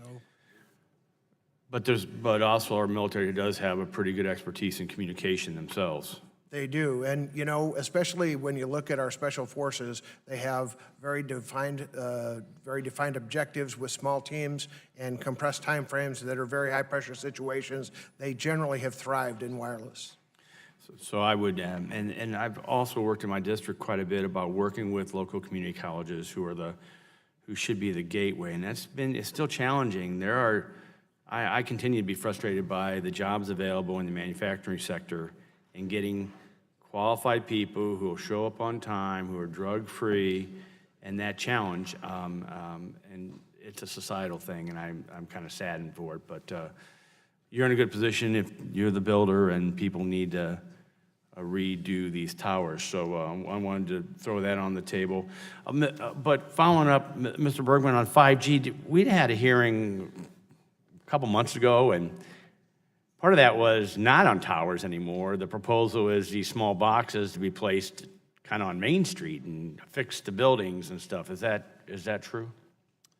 So thanks for the question. And it is a nice challenge to think about having more jobs, right, than we can fill. That's right. But you're absolutely right. As we think about the next generation of wireless architecture, we're thinking not just about large towers. That's still an important part of wireless network infrastructure. But we're thinking about this evolution to small cells, things that are more like the size of a pizza box or a baseball bat. And the challenge that we're facing is we have about 300,000 cell sites today. We're going to add about that same amount over the next 3 years. So literally double the amount of sites we've got. So as we think about those new small cells, we need to think about the infrastructure siting policies so that we make sure that we can build that out quickly. Yeah, and I think a lot of us are very supportive of that. Let me finish with the public broadcasting folks who it's a great heritage, a great tradition, an example, and I wanted to use this opportunity to talk about the Luther movie that's going to be aired in many public broadcasting stations on September 12th. This is the 500th anniversary of the Reformation, so Thrivent Financial has put together a movie to talk about the life and times of Martin Luther, and it'll be aired nationally. That's something that obviously the for-profit entities can't do all the time. It's an education historical account, and that's that added value that you all bring. And so we would hope in this transition that we first do no harm to other voices out there in the broadcast sector. Mr. Butler, you want to comment or add to that? Thank you, sir. Thank you very much. The Luther documentary is a wonderful example of the kind of work that we do that nobody else does. I'm not on the programming end of the public television business, so I don't want to misrepresent anything here, but it is true that this is our stock in trade, going to programming that nobody else is going to do. In that vein, Ken Burns will be premiering his 18-hour history of the Vietnam War starting on September the 17th on public television. There's nobody else in the world that would devote 18 hours to a history of the Vietnam War other than American public television, and we're very proud of the fact that that's the business that we're in. Whatever one thinks one knows about the Vietnam War, your assumptions are going to be challenged, and some will be overturned by this series that Ken has done. I've been fortunate to see all 18 hours of it, and it's a masterpiece. So we're very proud of the fact that we do that kind of programming, which is not going to find its way on any other broadcast signal, and we are committed to continuing that kind of work. Thank you, Mr. Chairman. Thank you, Mr. Shimkus. The chair recognizes Mr. Loebsack. Thank you, Mr. Chair. This has really been informative, as all these hearings are. It's really great to have so many great people on the panel here, and thank you for your testimony, answering so many questions. First thing I want to say, Ms. Plantinga, back in 2008, when Iowa suffered a huge flood, and half the damage of Iowa was in my congressional district, we had a local TV station that was flooded in downtown Cedar Rapids, and they had folks literally broadcasting outside the station. And so I just want to appreciate sort of the heroism and the great service of so many of these local folks like you. I really appreciate that. You know, clearly today this auction impacts services that are critical to folks in my district: broadcast television, mobile broadband. And on both fronts, we need to make sure these transitions are done seamlessly, and I think we can all agree on that, in order to both protect consumers and make sure that Americans can reap the benefits of the auction, including the potential for improved rural broadband access, really important for my district, for Chairman Walden's and others as well, Marcia's, others. And I'm encouraged to hear that there have already been voluntary efforts by auction winners, T-Mobile, to help translators in low-power stations, particularly in those rural areas. And Ms. Murphy-Thompson, I appreciate your mentioning in your testimony, my legislation, your written testimony. While the Rural Wireless Access Act does not deal specifically with Repack, I share your concerns that we need better wireless coverage data in order to achieve the goal we all share of improving rural broadband access. And I want to thank in particular Mr. Costello for joining me on that bill in a bipartisan effort, and I hope we can move that sooner rather than later. As sometimes happens, Mr. Shimkus sort of took some of my fire away already when it comes to workforce development, but I do have to ask you, Mr. Tracy, first of all, I appreciate your testimony. These are great jobs that can't be outsourced, for one thing. That's really fantastic, isn't it? That we don't have to worry about these kinds of jobs moving overseas. But I do want to ask you, sort of, what are the qualifications for these workers in the first instance, people who are doing these towers, working on these towers? I guess the first element is the ability and the willingness to ascend and work at elevation. And when you get beyond that, the training and education requirements involve everything from fall protection to RF safety and awareness. And when you roll into that, then you're talking about the differences and being able to identify the hazards of working at that. And it's everything from, predatory birds to hornets and wasp nests that are 130 feet off the ground that can surprise you. And when you add all those things up, it takes a long time to get someone so that they're very productive in their job, and you don't do anything second nature when you're 130 feet off the ground until you've done it quite a few times and your muscle memory begins to kick in. But I want to echo Mr. Shimkus's remarks about especially the Helmets to Hard Hats program, because I actually have a couple of kids who are in the Marine Corps and traveled overseas a number of times on the Armed Services Committee to visit our troops, as a number of folks here today have. Those folks in many instances are very qualified for these kinds of jobs. I just would want to make sure that folks continue to tap into that reservoir of experience and ability and willingness to do these kinds of jobs as well. I just want to second what Mr. Shimkus said. And certainly workforce preparation, I'm a huge fan of community colleges. I have my own saying I made up that community colleges are the principal intersection, not the only, but the principal intersection between education and workforce development. So I want to put a plug in for them as well, as Mr. Shimkus did. Do you have any comments you want to make on that, or other job training programs? There's a community college in Iowa that does a wonderful job. They're an 8-member, and they do a wonderful job of training. But also there's an outfit that operates in California, Texas, and in my home state of Washington called Airstreams Renewables that is actually recruiting from active duty military and making the transition available for our heroes that are coming back from the campaigns. Thank you very much. One quick question I want to get on the record at least. It does sound like there's broad agreement that more resources are needed to ensure this smooth transition that we're talking about. And Mr. Kaplan, why is it important to address the funding and possible timing shortcomings now, even though the station moves themselves won't start until later next year? Well, as you said, the work is being done now, and so the equipment's being ordered, and all those kinds of things are taking place today. And if that's not addressed now, broadcasters have no certainty as to what might be covered, and especially in terms of timing, they're going to be knocked off the air because of circumstances beyond their control. They don't know that until that moment. That's going to be devastating for the broadcasting industry. All right, thanks to all of you, and thank you, Madam Chair. I yield back. Gentleman yields back. Mr. Guthrie, you're recognized. Thank you very much, Ms. Plantinga. So I'm in Bowling Green, Kentucky, so I'm metro, I'm in your media market, and so we get News Channel 5, and some people say people in my area know more about what's going on in Nashville than Kentucky. I was never reminded more of that once when I was flying from DC back to Nashville, and I was flying with the chairman, Diane Black, and Jim Cooper, and a lady nudged me after we landed and said, "You can't believe this, but we were flying with 3 congressmen." So I said, well, I didn't say 4. I just said, well, they look familiar. But anyway, so a lot of people do watch, in my area, know more about Nashville going on. But I say it to say this because even I have your channel programmed on Sunday morning when I'm at church. There's a show I like to watch when I get home.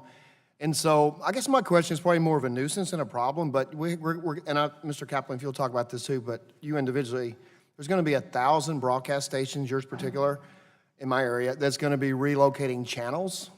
And just the process of communicating that, there's got to be a plan. How are you going to let people know that, 913 in Bowling Green is not going to be the channel used to watch News Channel 5? Absolutely. It is, having been through this 3 other times, a strong message repeated.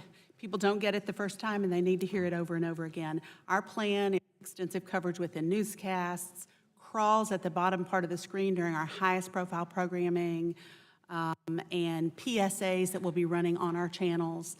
So we're going to have to tell people over and over again. One of the issues with rescanning is if someone is Channel 5 on a certain frequency and that frequency goes away, they can no longer see our signal to hear that rescan message again. So it's tricky. I will tell you, during our previous channel changes, I have called people's nephews and said, could you please go to your Aunt Irma's house and help her rescan? I have literally been in people's homes. I've gone to homes with our chief engineer in Middle Tennessee and walked into their living rooms and helped them rescan, because our motto is leave no home behind. We don't want anybody to lose the broadcast signals that we value, but it is a challenge. The communication piece is challenging, and the previous communication piece with the digital transition had everybody going at once and a lot of money being spent for a national message as well as our local message. So maybe you should get one of your world-famous weather persons to give a public service announcement. Oprah Winfrey started on your channel. So yes, she did. Yes, she did. So, Mr. Kaplan, I assume all the other stations are going through the same? Yeah, they are, and I echo that. And one interesting thing here is that I went through this working for the FCC in 2009 during the DTV transition, and was actually on the phone with a number of members of Congress who were trying to get their TVs rescanned as well, on the Senate side. Of course. No consumer is going to know tomorrow if their wireless carrier has 10 less megahertz of spectrum. But they will know if their television station, they can't receive their television station. And that's a key thing here. Not that wireless isn't incredibly important, but in the timeliness of all of this, that's something to keep in mind. Okay, thanks. And I want to get some, Mr. Tracy, actually stuff you don't think about when you're doing timelines. The FAA bill is kind of in limp status right now. It's not moving forward. And I know there's some requirements for towers in the FAA bill for marking and different things that you have to do. How does the fact that that's not passed yet and in place, and you know exactly what you need to do, affecting your ability to repack and do what you need to do to a tower? Is that interfering at all, resources or timing? Does that have anything to do with what's going on here? Well, in terms of planning and logistics, it's tough to prepare for a job if you don't know it's coming. And we do know that 5G is coming. We don't really know when, but we know that the rollout is coming sooner rather than later. We know that FirstNet is under a pretty specific time constraint, and we're going to be actively participating in that. But here again, when you add all these things together and you talk about the perfect storm for the wireless worker, now Because you're adding the marketing We have a lot and of the. people that we still have to train because our workforce is too small right now, and recruiting is an issue in virtually any business. But when you have to add the physical nature of what we do to the technical nature, where you have to log on to a laptop, there's a lot of skill sets that really come into play. So about a half a minute, so now I got another question. But Mr. Kaplan or Mr. Bergman, you want to talk about what the other requirements that are coming from other bills are affecting your ability to move forward on time frame, or does it affect your timing?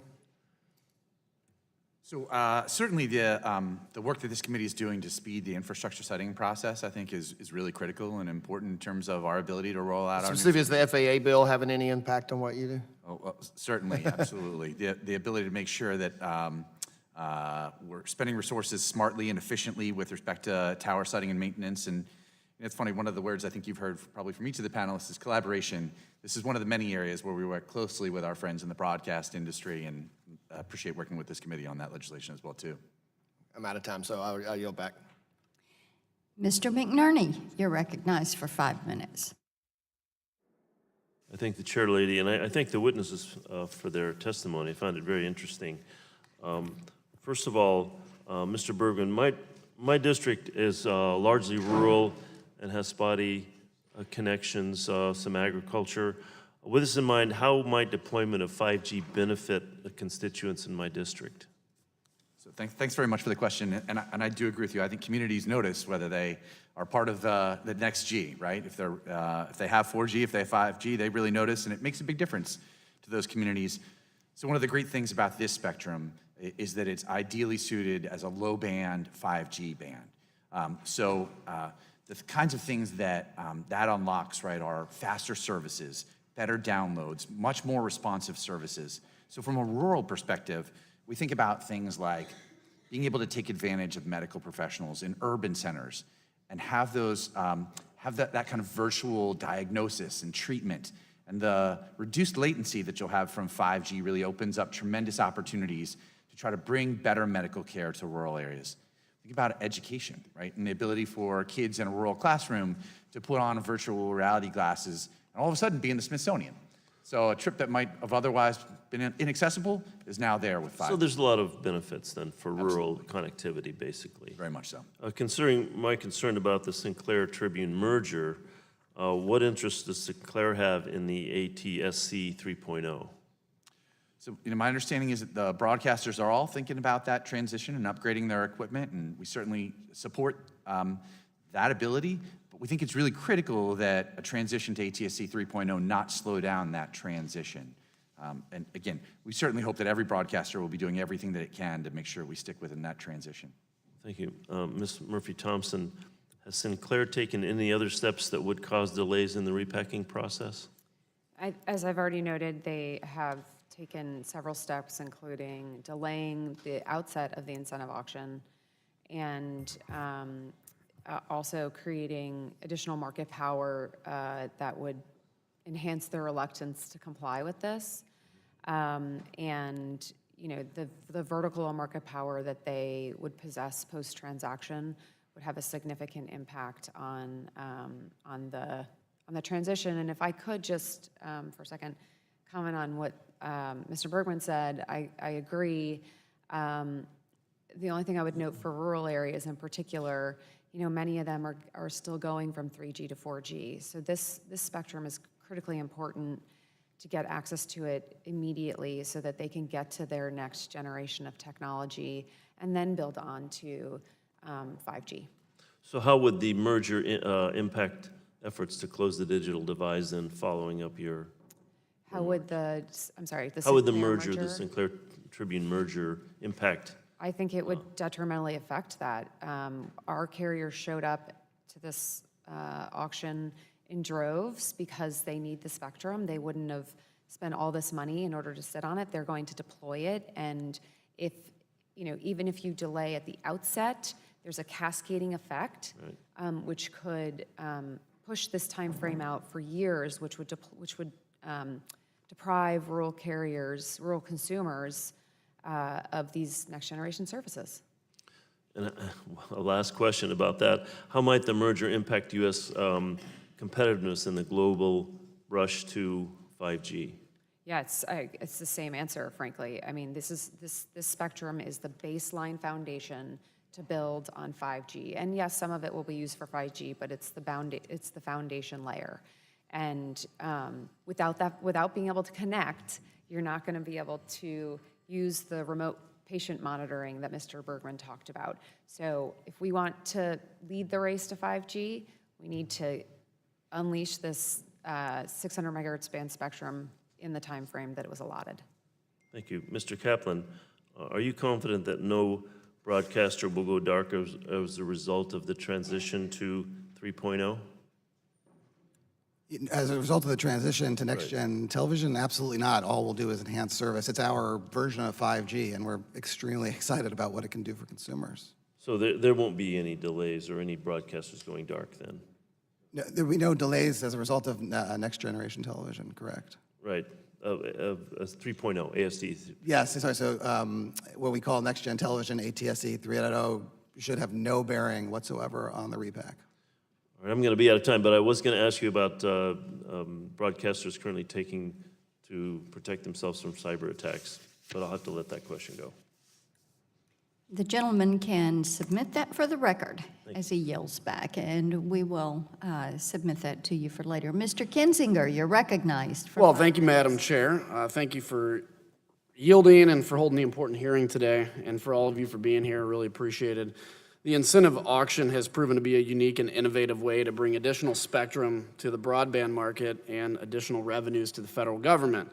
We're all invested in ensuring that it remains successful and can serve as a model for future allocations of spectrum or anything else we want to go about that way. But I'm equally concerned that the local broadcasters, many of whom are being asked to move channels to make all of this work, are treated fairly and that no consumer is harmed in the process. So, Mr. Kaplan, you mentioned in your testimony that NAB is not proposing a new repacking deadline or an open-ended extension of the FCC's 39-month repacking window. But you did say that Congress should act to make it clear that no individual station should go off the air or have significant reduction in service if, in fact, circumstances outside its control prevent its timely transition. The FCC already has the authority to grant deadline extensions on a case-by-case basis upon reviewing the circumstances and the variables that are outside of the control of the broadcaster. Variables including inclement weather, crew shortages, zoning issues, and other matters that may affect the earnest efforts of the broadcasters. Can you please explain in greater detail what you believe Congress should actually do to provide this leeway? In other words, what sort of language or guarantee are you proposing that we enact? And please be as precise as you can. Sure, thank you for the question. And yes, there's actually various bills out there already with the language that would do exactly what we'd like to do. And I'm glad you reiterated what I said in my testimony, which is this should be a fairly easy problem to solve in that it's not a debate over whether 39 months is the correct number of months. It's really just that safety valve as to if you are unable to transition due to circumstances outside of your control, you should not be penalized. And I think we can all agree on that. The FCC has said that it does not intend to grant waivers if it affects the overall transition. So that's kind of cammed us in already. And if you look at News Channel 5's circumstance where they're moving to another channel with someone on it, so they have to move, and then their channel, once they vacate, is going to have someone else move on to it, you can see how that, obviously one move affects the other. So Congress is important in this process because the FCC really looks to this committee to give it its direction. And so making that statement that no station should go dark or have a significant loss in service due to circumstances beyond its control, that would help us greatly at this point. So you think just basically making the statement and having the hearings is important? I think legislation is incredibly important, paired with legislation, as we've all agreed here, except for the one abstention, that there should be more money in the fund. Roger. All right, Mr. Bergman, as you know, there's millions of our constituents across the country that are going to be affected by this transition. Ideally, everything will go off without a hitch, and at the end of the process, everybody will have equal or better access to television broadcasting. More people will have access to broadband in rural areas, and eventually, everyone will have a much faster internet speed. It may be a bit optimistic to think that everything will go off without a hitch, but we're holding out hope. But to reach the end goals, everyone's going to need to work together. So as you mentioned today in your testimony, there are authorities at the FCC to make some deadline extensions on a case-by-case basis. We don't yet know if there'll be any such issues, but if they arise sometime down the road, are you and your member companies prepared to deal with it? And if so, could you please describe how you see that situation unfolding in a productive and collaborative manner? So thanks, Congressman, very much for the question. So, we absolutely hope and expect that we're going to be rolling out services, and we're seeing that before 39 months, right? Just within 2 months of the auction, we see our member companies rolling out services. So I think a lot of what we're trying to do is think about how this process plays out over time. And the FCC has put together, I think, a very thoughtful transition plan that's based on 10 phases. So we try to chunk, the challenges up as we go. But as you mentioned, they've also built in some backup plans and the ability to grant waivers. And I think you talked a little bit about those, the sort of touchstone, right, or unforeseeable circumstances or events that are beyond the station's control. So we think the FCC very much has the authority to address those kinds of issues as they come up. And I would completely agree with, again, my friends in the broadcast industry. We're really confident that Chairman Pai and the commissioners are focused on this task. They've all come here and said, and I know you've asked before, so I know you care deeply about this issue. They've all said that no station will go dark. And so I think we're confident that the FCC has the authority, has the ability, has the willingness to make sure there's a smooth transition. Well, thank you, and thank you for everybody. I want to quickly say we've made it clear that broadcasters will be made whole throughout this whole process. I intend to work with my colleagues to ensure that we uphold our end of the bargain. And I appreciate both sides for really engaging in this incredible undertaking, because this is massive and complicated and very much appreciated. I think at the end of the day, it all works out well. So with that, Madam Chair, I'll yield back. Gentleman yields back, and Ms. Eshu, you're recognized for 5 minutes. Thank you, Madam Chairwoman. This is an important hearing, and it's timely because of the challenges of the hurricanes, and it certainly casts a spotlight on what broadcasters do, how the American people depend on broadcasting in our country, and of course, all the issues that are attendant to the auction and what's moving forward. So thank you for the wonderful testimony that each one of you have given. I love hearings because I always learn so much from the people that come here to be instructive to us. First, my sensibilities are that we did a very good job in thinking through the auction. The auction brought in tremendous sums of dollars. I think that there is a lot of good news that is going to come out of it, so that, and the American people are going to benefit from it as well. You've already given testimony about that, but I just want to say that I think that, number one, I think the 39 months is a long period of time. And while I understand that we're all sensitive about what can happen, and our sensitivities are at an all-time high now because of Harvey and Irma and all that's going on, I don't think there was anyone that objected in the beginning that 39 months was an insufficient time frame to accomplish what needed to be accomplished. So I think the case that's been made relative to the dollars that are needed in order to make the transition is a case that the Congress has to pay very close attention to. So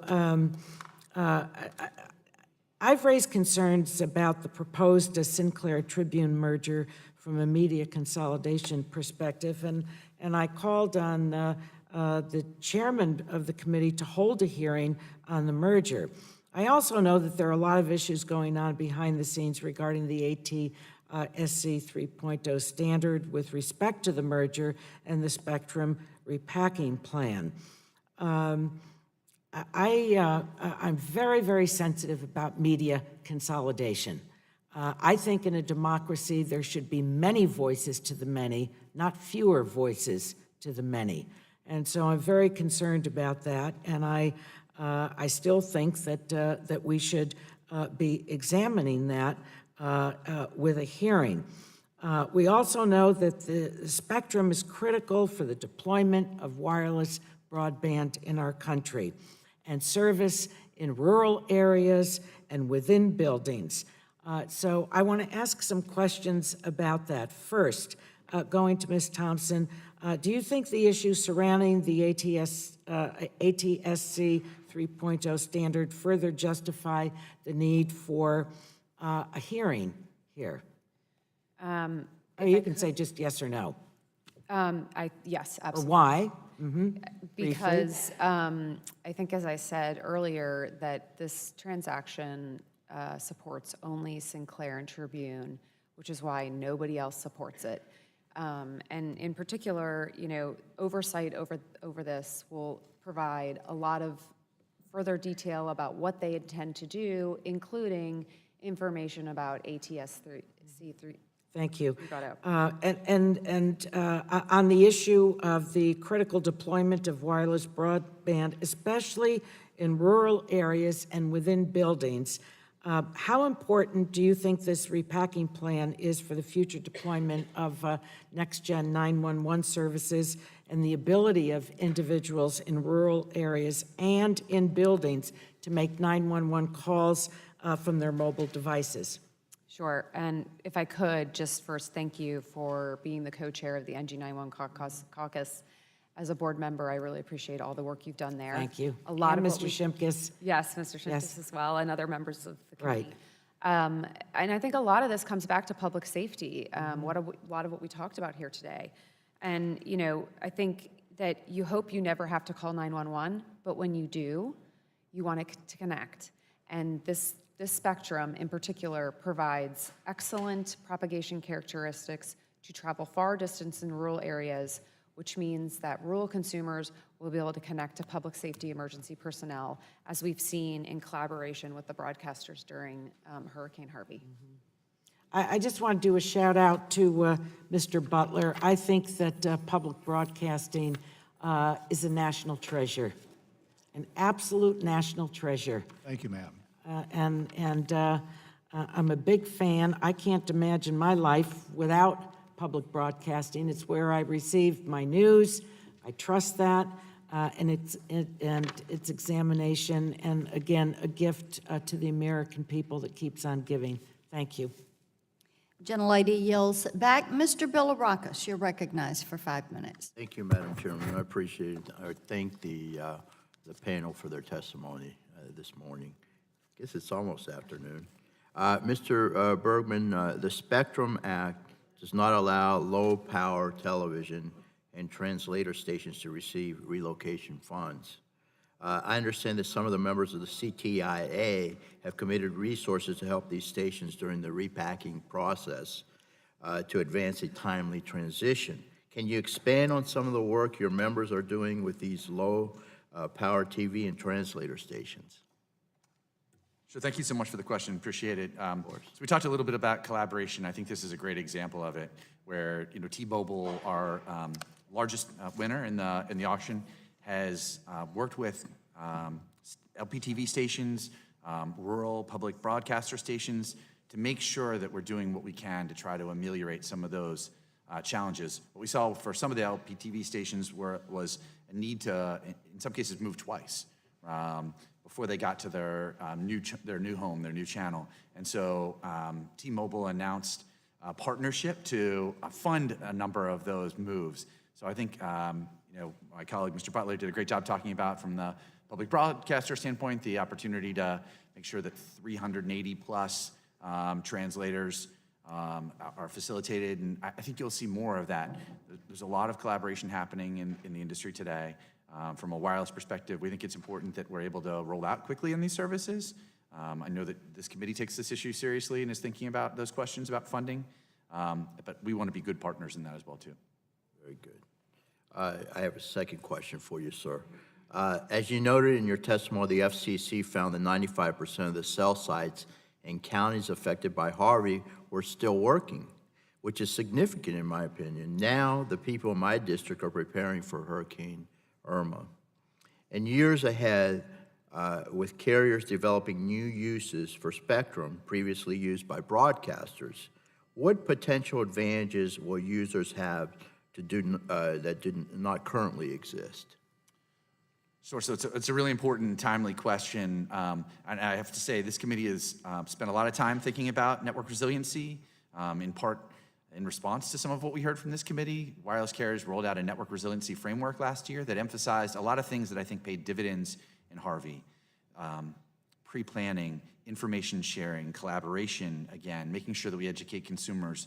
And we did all of those things before Harvey, an unprecedented event, and I think really saw remarkable performance. You mentioned 95+% of cell sites operational, and what that enabled were calls to 911, enabled wireless emergency alerts, and now we're preparing for another unprecedented. You're saving lives. Yeah. Saving lives, absolutely. So each storm is unique, right? And so Irma will present different challenges. In Harvey, it was flooding. In Irma, we're talking about record-setting winds. But our companies are doing the same things now to pre-position for that as well, too, making sure that we're doing everything we can to be ready to try to keep service up, get service back quickly where it goes down, and educate consumers about how to be smart and use their wireless devices in the time of need. Very good, thank you. Does anyone else want to comment on that with regard to the hurricane? I would love to. Sure. I think obviously broadcasters like wireless companies have a lot at stake at these times, and we report on the front lines, broadcasters do, as you saw throughout Hurricane Harvey. I think the hurricane situation actually really sheds light on the challenges we faced during the repack, so I'm glad you raised this. If you think about it, in phase one of the repack, 3 stations in Beaumont, Texas are scheduled to move. In phase two, 6 months later, another 8 stations are set to move. If we were just upon that deadline, what would we do? At the moment, the FCC rule says you're off the air, sorry. And so that's why we're before this committee to say, hey, there's a sane way to do this. We can all work together. We don't have to adjust the entire time frame, but in these circumstances, beyond their control, there should be a safety valve that we understand, because literally those stations could have to go off the air during hurricane coverage, according to FCC rules. So it is very important. And the hurricanes, it shouldn't take that for us to realize it, but I do think that sheds light on this very important problem. Oh, thank you very much. I yield back, Madam Chair. Appreciate it. Gentleman yields back. Ms. Matsui, you're recognized for 5 minutes. Thank you very much, and I really want to thank the witnesses for being here today. This has been very enlightening. Thank you so much. Many of my questions have already been asked already, so let me ask something that probably hasn't been asked yet. We've seen the critical role that local radio stations play in times of severe weather, and sadly, it'll probably be called upon later on in Chicago this week. My understanding is that many radio stations have transmitters on the same towers as TV stations and will have no choice but to turn off their signals and possibly erect new auxiliary transmitters in order to continue serving local listeners during the time when tower crews are working on impacted TV stations. Mr. Kaplan, does the FCC have authority under existing law to reimburse radio stations for the costs they may necessarily incur as a consequence of the repacking of the TV broadcast spectrum? And should Congress fix this problem by making funds available to impacted radio stations, just as we are making funds available to TV stations? Thank you for the question. First, the law, the Spectrum Act, is very clear that only TV licensees are eligible for the funds under the current law. And to your second question, yes, Congress should make those funds available. Radio stations are innocent bystanders in this process, and what happens is they have to power down so that work can be done to towers when they're co-located. And there are almost 700 radio stations, FM stations, that are affected. Right, thank you.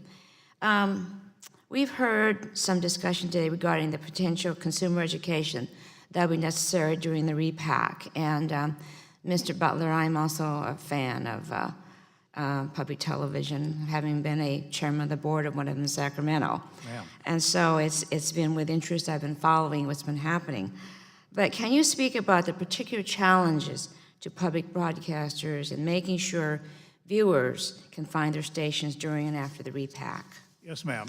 And in particular, our audience, while it goes across generations, is particularly centered on serving very young people and much older people. And those are two populations that are going to need, they and their families are going to need all the consumer education they can get. This is not just a matter of turning a switch between analog and digital as we did 8 years ago. It's a matter of changing signals within a market several times, and there is so much room for confusion in a process like that we think consumer education is just an extremely important thing. It was funded, I believe, I'm right, at $90 million during the digital transition, and we think that at least that kind of money should be invested in consumer education for this transition as well.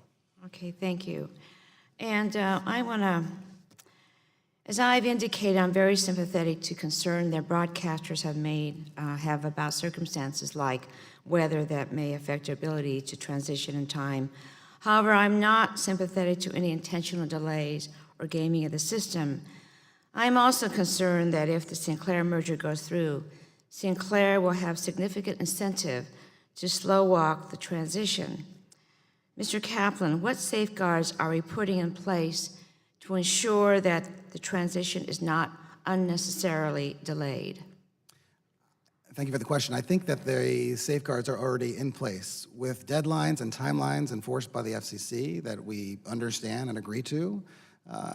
There is really no room for a broadcaster to drag their feet. And what we're looking for today is just the safeguards that if something's beyond your control, so the circumstance you described, I would not imagine would be included, that's what we're looking to have covered. And I think, in particular, that broadcasters like to work collaboratively with the wireless industry. With your leadership, we work with the Department of Defense to help clear the AWS-3 spectrum that led to the most successful auction of all time. Right. Well, thank you very much, and I yield back.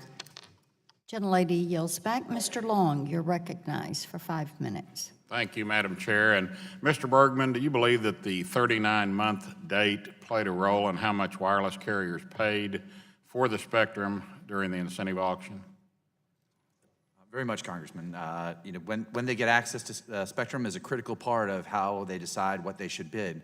When we're talking about bids of $20 billion, again, imagine purchasing JetBlue and realizing that you're going to have to then wait for more than 3 years. Are you talking about the JetBlue that's not going to charge anybody more than $99 to fly out of Florida this week? I had to get a little plug in there for you. Right, so you want to be able to use it when you need it, right? Right. So very much. Are you concerned that if Congress changed the date, that it could have an impact on the success of future auctions? So we are. When companies make investments of this size, it's predicated on the ability to use that spectrum. So we do think that if government is changing the rules afterwards and you don't get access to it at the same time, they'll discount that in their bids the next time. And I think what that means is lower prices for bidding. And potentially in two-sided auctions, less spectrum cleared. So from a perspective of the economy, right, that's not a good thing, right? I think we know every time we make available spectrum, wireless providers invest, wireless providers create jobs, wireless providers bring new services to communities. And so the less spectrum that we bring to market, I think overall as a country, we're harmed. And then I know certainly from this committee's perspective, the ability to raise money, it can be very helpful.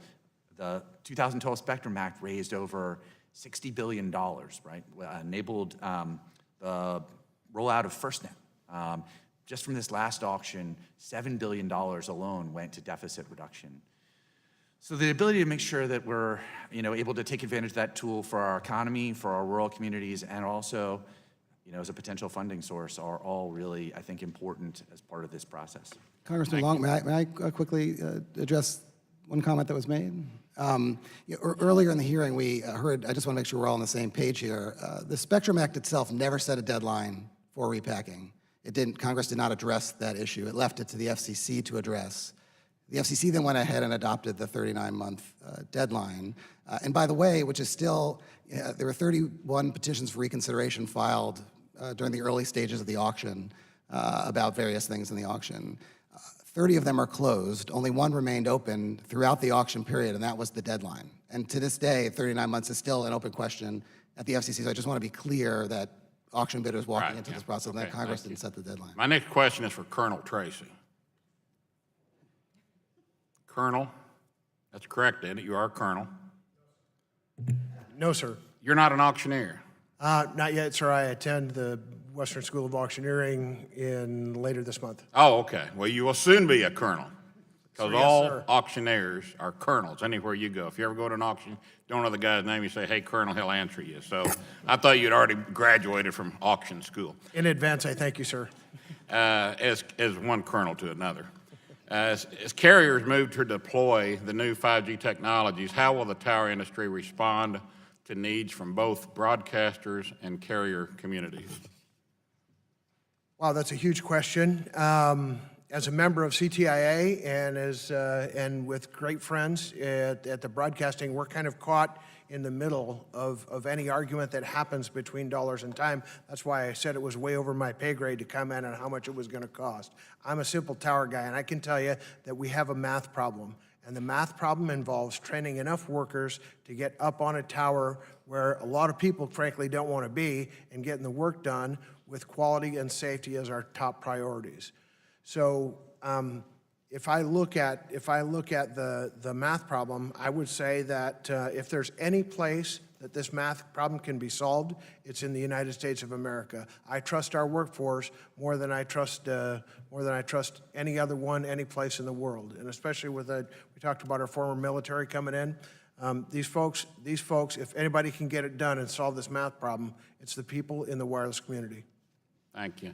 And Madam Chair, I hold in my hot little hands something for cell phone users to celebrate the FCC's Airwaves auction. Provides a much-needed boost to Main Street. This is something I'd like to submit. It's an op-ed by former Energy and Commerce Committee Chairman, Communications and Technology Subcommittee Chairman Billy Towson, congratulating Congress and celebrating the advanced mobile services that will soon be deployed to places that either lack competition in high-speed wireless marketplace or don't have it at all. With that, So I ordered. yield back. Gentleman yields back. Mr. Welch, 5 minutes. Thank you, Madam Chair. First of all, I want to thank the panel. It's been a really good panel. Bottom line here, we want to make sure the broadcasters have a good signal, and we want to get the benefit of deployment of broadband in rural areas. That's a really, really important issue for rural America, which is most of America. Mr. Kaplan, I support Ranking Member Pallone's bill to provide additional funds so that the broadcasters they're held harmless during the repack process. But I'd ask you, you've done this a bit already, but can you elaborate on what the broadcasters need to ensure the smoothest repack possible and to ensure that viewers are not left in the dark for any period of time after the repack?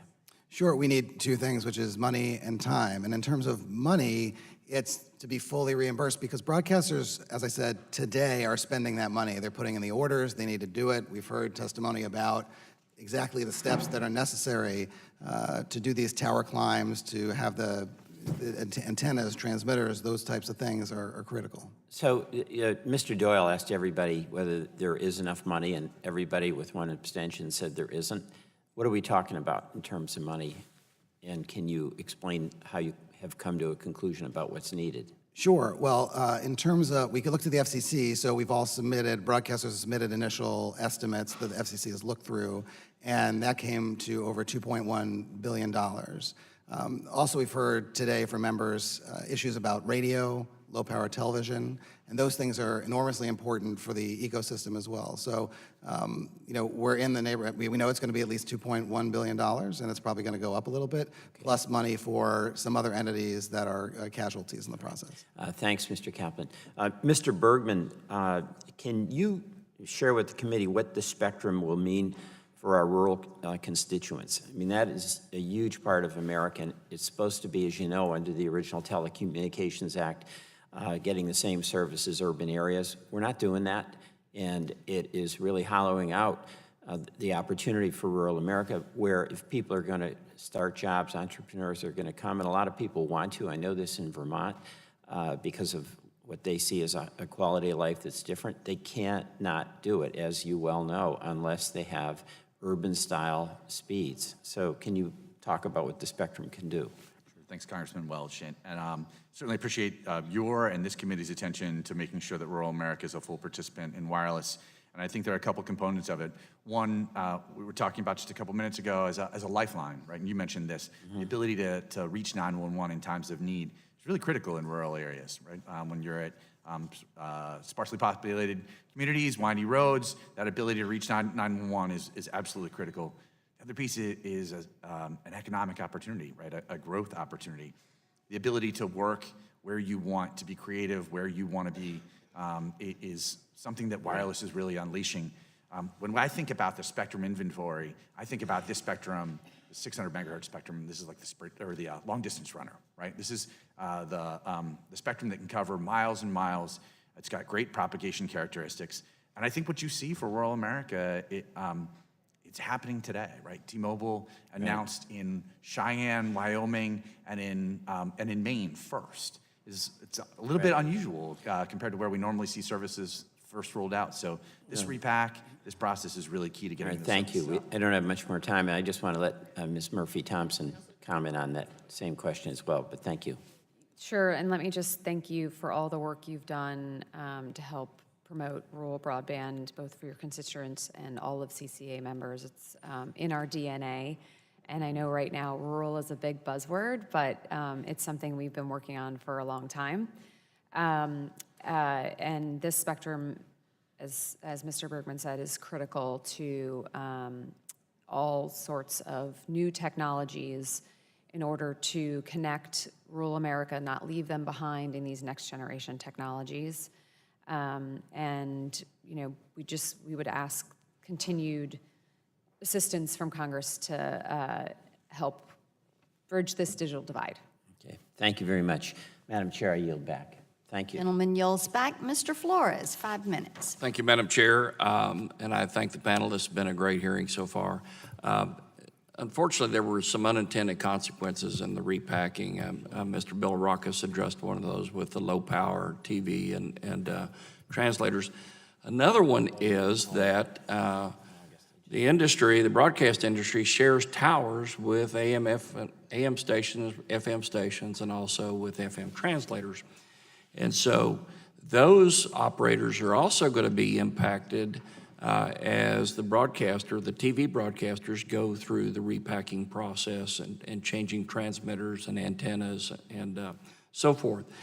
So to address this issue, yesterday, Mr. Green and I introduced H.R. 3685, the Radio Consumer Protection Act. This bill establishes a similar fund for the narrow purpose of reimbursing radio stations during the repacking transition. It closes the unintended oversight that prevents radio stations from being left out of the process. And we've all seen the vital role that local radio stations play for millions of Americans that are faced with severe weather, such as Harvey and Irma, and natural disasters and other local emergencies. And it's at times like these that local radio can be a lifeline for the people we serve, especially when power and all other communications services are down. So my questions are these. Mr. Kaplan, do you have an idea as to how many towers that the TV broadcast industry used are shared with AM, FM, and FM translators? I do, and first of all, thank you and Congressman Green for introducing that bill. It's a very important legislation. There are actually 678 TV towers that would share with FM stations. Okay, and so my next question is what's the impact on those radio stations as the TV stations start to do their modifications? It could have a significant impact on those stations because what happens is when tower climbers go up to do the adjustments they need for the TV repack, the FM stations have to power down, for safety reasons. And it all depends upon when those happen. During the DTV transition, it was less of a problem because we had far more time. So radio stations could organize that, 2 a.m. to 5 a.m., and that was not a big deal. But with a tight timeline they're under now, unless they build auxiliary stations, they're going to be forced to, power down during drive time or for weeks at a time. Well, your last comment there says leads me to ask the question: are there any other unforeseen cost of the spectrum repacking on the radio industry that were not envisioned originally? Not at this time, but as days go by and things happen, we keep learning new things, which is why processes like these can be very difficult. Okay, I'd ask you to supplementally advise the committee as those come up, if you would. Mr. Bergman, as I understand it, the wireless carriers who purchase the spectrum have to wait 39 months before they can begin to generate a return on the acquisition. And I appreciate that things in the wireless space move at a very fast pace. What does 39 months mean to the wireless industry? Do you have a way to quantify that in terms of revenues or lower rate of return, things of that nature? If you could do that quickly, I have a second question for you. Sure. So 39 months is an eternity in the wireless world. We reinvent ourselves every 5 to 10 years, building out entire new networks. Right. T-Mobile recently acquired 700 megahertz spectrum, built out the country in 2 years. So that's a long, long time for us. So I guess we could have a seventh generation out by the time that you get a chance to get a return on your investment. I'm being facetious. Continue with you, Mr. Bergman. You made a reference to the evidence provided to the FCC that there are sufficient tower crews available to meet the repack deadline. The FCC says that. Can you expand on the nature of this evidence and why is there so much conflicting information about whether or not there's enough time to complete the transition? Because Mr. Tracy has indicated otherwise, and some of our broadcast folks have said, they're worried about the tower resources. Sure. So, the FCC holds open processes and sought comment at a variety of different times about the 39-month timeline, about the particular, phase, the 10-phase project that I described for you, and had an opportunity to hear from all sides, from, all interests, and considered a variety of different approaches. I think they were originally proposing 18 months for the timeline. Ultimately decided 39 months. That was challenged in court. The court upheld that 39-month timeline. And then the staff developed a transition plan that again, breaks this challenging task into 10 different phases. And I think that's really important. So even as we think about the size of the challenge, remember we're chunking it into 10 different pieces so that we don't have to have a separate tower crew, antennas for all of those stations at the same time. We're building that timeline out over the 39 months. Thank you all for your responses, and I've exhausted my time. I yield back. Thank you very much. The chair recognizes Mr. Costello.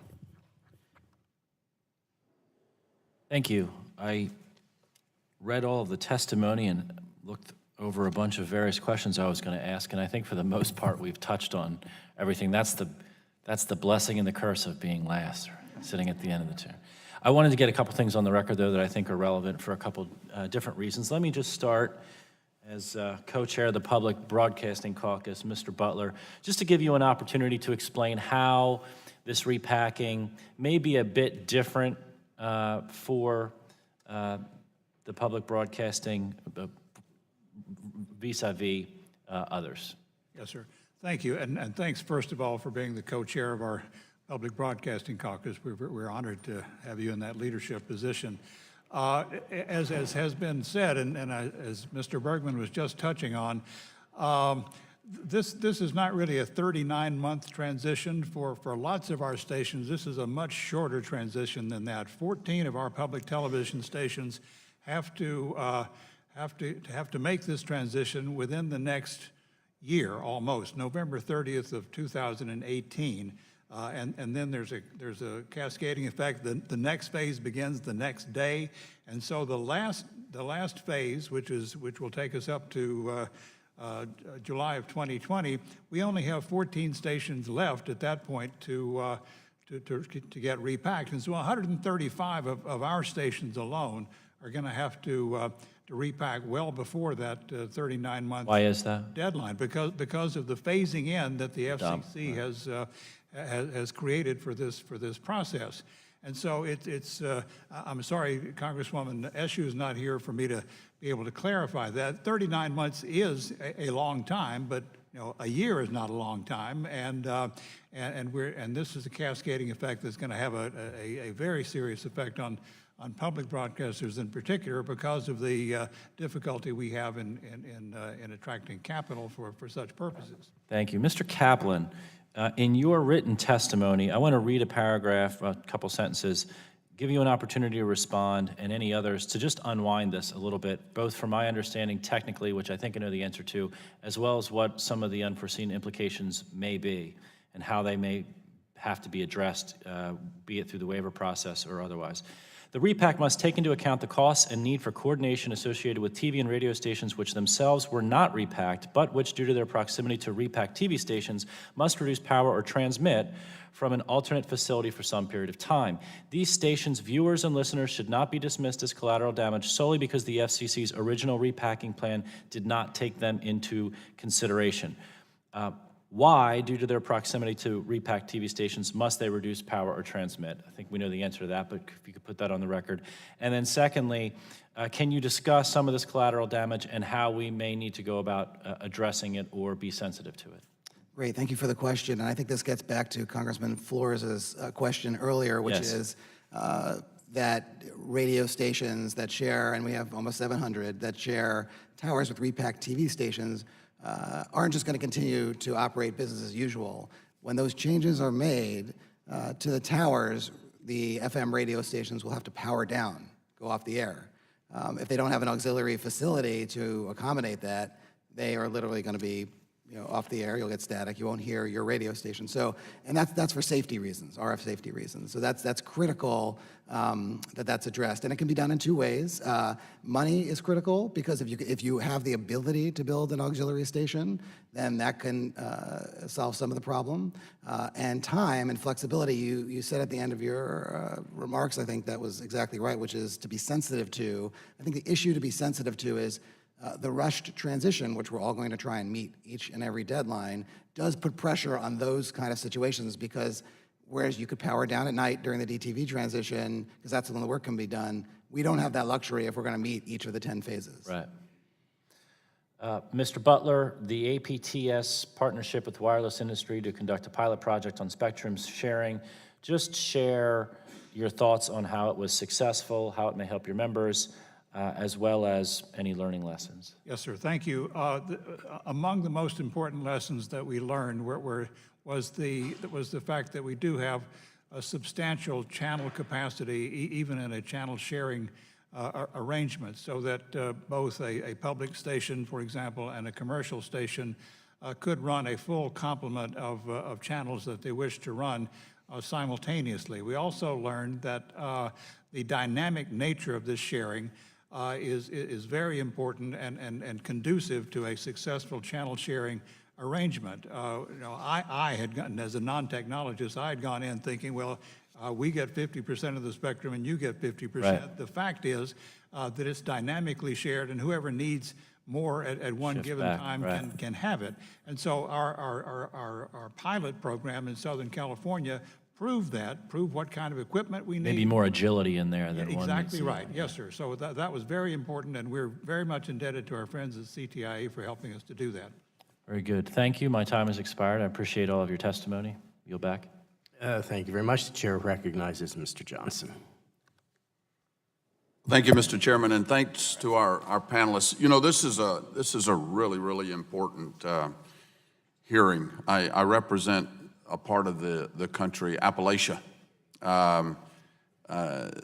that makes this such a critical issue. You know, I got 34 stations that broadcast in my district that are moving to new stations in 5 separate phases. But I've also got that rural Appalachian district where I've got a lot of carriers that have purchased new spectrum under the auction to help roll out broadband access and connectivity to a part of the country that's oftentimes long forgotten. So from my perspective, we got to figure out a win-win solution to this situation where both sides come away winning. You know, the broadcasters need to be able to successfully transmit without incurring undue cost or losing time. And in so many cases, they are the only communication that might be going out to a rural area, especially if you have bad weather or some kind of natural disaster come up. God forbid that we have something in Appalachia on the magnitude of Harvey or what might be coming up the coast with Irma now. And also, the carriers need to be able to get a return on their investment and plan on how they're going to roll out these capabilities to Appalachia. So the hearing is very, very important because I wanted to hear the update from you folks on the repacking and any anticipated challenges and issues dealing with any delay in the 39 months. So, Mr. Kaplan, to you, in your opinion, what needs to be done now to ensure that broadcasters are able to successfully meet the FCC's repacking deadlines while still enabling the carriers who are propelling new broadband services into Appalachia to stay on schedule? What do we need to do now? Well, thank you, Congressman. And I cannot frame the issue any better than you did, which is what is the win-win here? And there is a win-win here, which is why we're here, broadcasters, today, to say we're not debating in Congress the 39-month deadline. That's there. We're working with it. We're doing the best we can. What we're trying to find is that win-win. And so what we need today is two things. One is, and it seems like everyone's in agreement, the money to ensure that broadcasters are made whole, which was the original intention of the Spectrum Act. And the second thing is that safety net for stations who cannot move due to circumstances beyond their control. And right now, the FCC's rules don't allow for that. So that's what we're looking for. The aggressive deadlines are in place, so that's good. To your point about rolling out wireless services, getting them out to the people of Appalachia, that's critical. We have those deadlines, and I cannot tell you how seriously broadcasters are taking them. The planning has actually exceeded my expectations, having worked on this issue for quite some time. Right. And so I think with the money and then the safety valve, not a change in the 39 months, the safety valve, this is something we all should be able to come together on, and then we can move forward and meet those deadlines. Well, you know, the folks that I've talked to on both sides of the fence, both the broadcasters that I've met with in my district in Ohio, and by the way, not all of those broadcasters are in Ohio. If you look at my district, you know, half of them are in West Virginia and Kentucky, you know, so, I mean, we're all over the place. But, and then the carriers, what I'm impressed with is both sides being willing to be a part of the solution, and everybody acknowledging that we need a win-win here. So, you know, I hate to punt the ball over to the FCC, but I think they need to figure out how we're going to solve this problem. And I'm sure, knowing Chairman Pai and the new regime at the FCC, I know they're taking this very seriously because his wife is not too far from my district. I think, in fact, she may be on the northern end of my district. That's where she's from. So he gets the Appalachian issue. So I'm hopeful. I probably did more talking than asking questions. But, Mr. Chairman, I yield back. Thank you for your attention. Thank you very much, Mr. Johnson. Seeing there are no further members wishing to ask questions for the panel, I thank all of our witnesses for being here today. Before we conclude, I ask unanimous consent to enter the following letters into the record. A letter from Electronics Research Incorporated, a letter from the LPTV Spectrum Rights Coalition, a T-Mobile press release from Ms. Murray Thompson, and an op-ed offered by Mr. Long. Pursuant to committee rules, I remind members that they have 10 business days to submit additional questions for the record. And I ask that witnesses submit their responses within 10 business days upon receipt of the questions. Seeing no further business before the subcommittee today, without objection, the subcommittee is adjourned.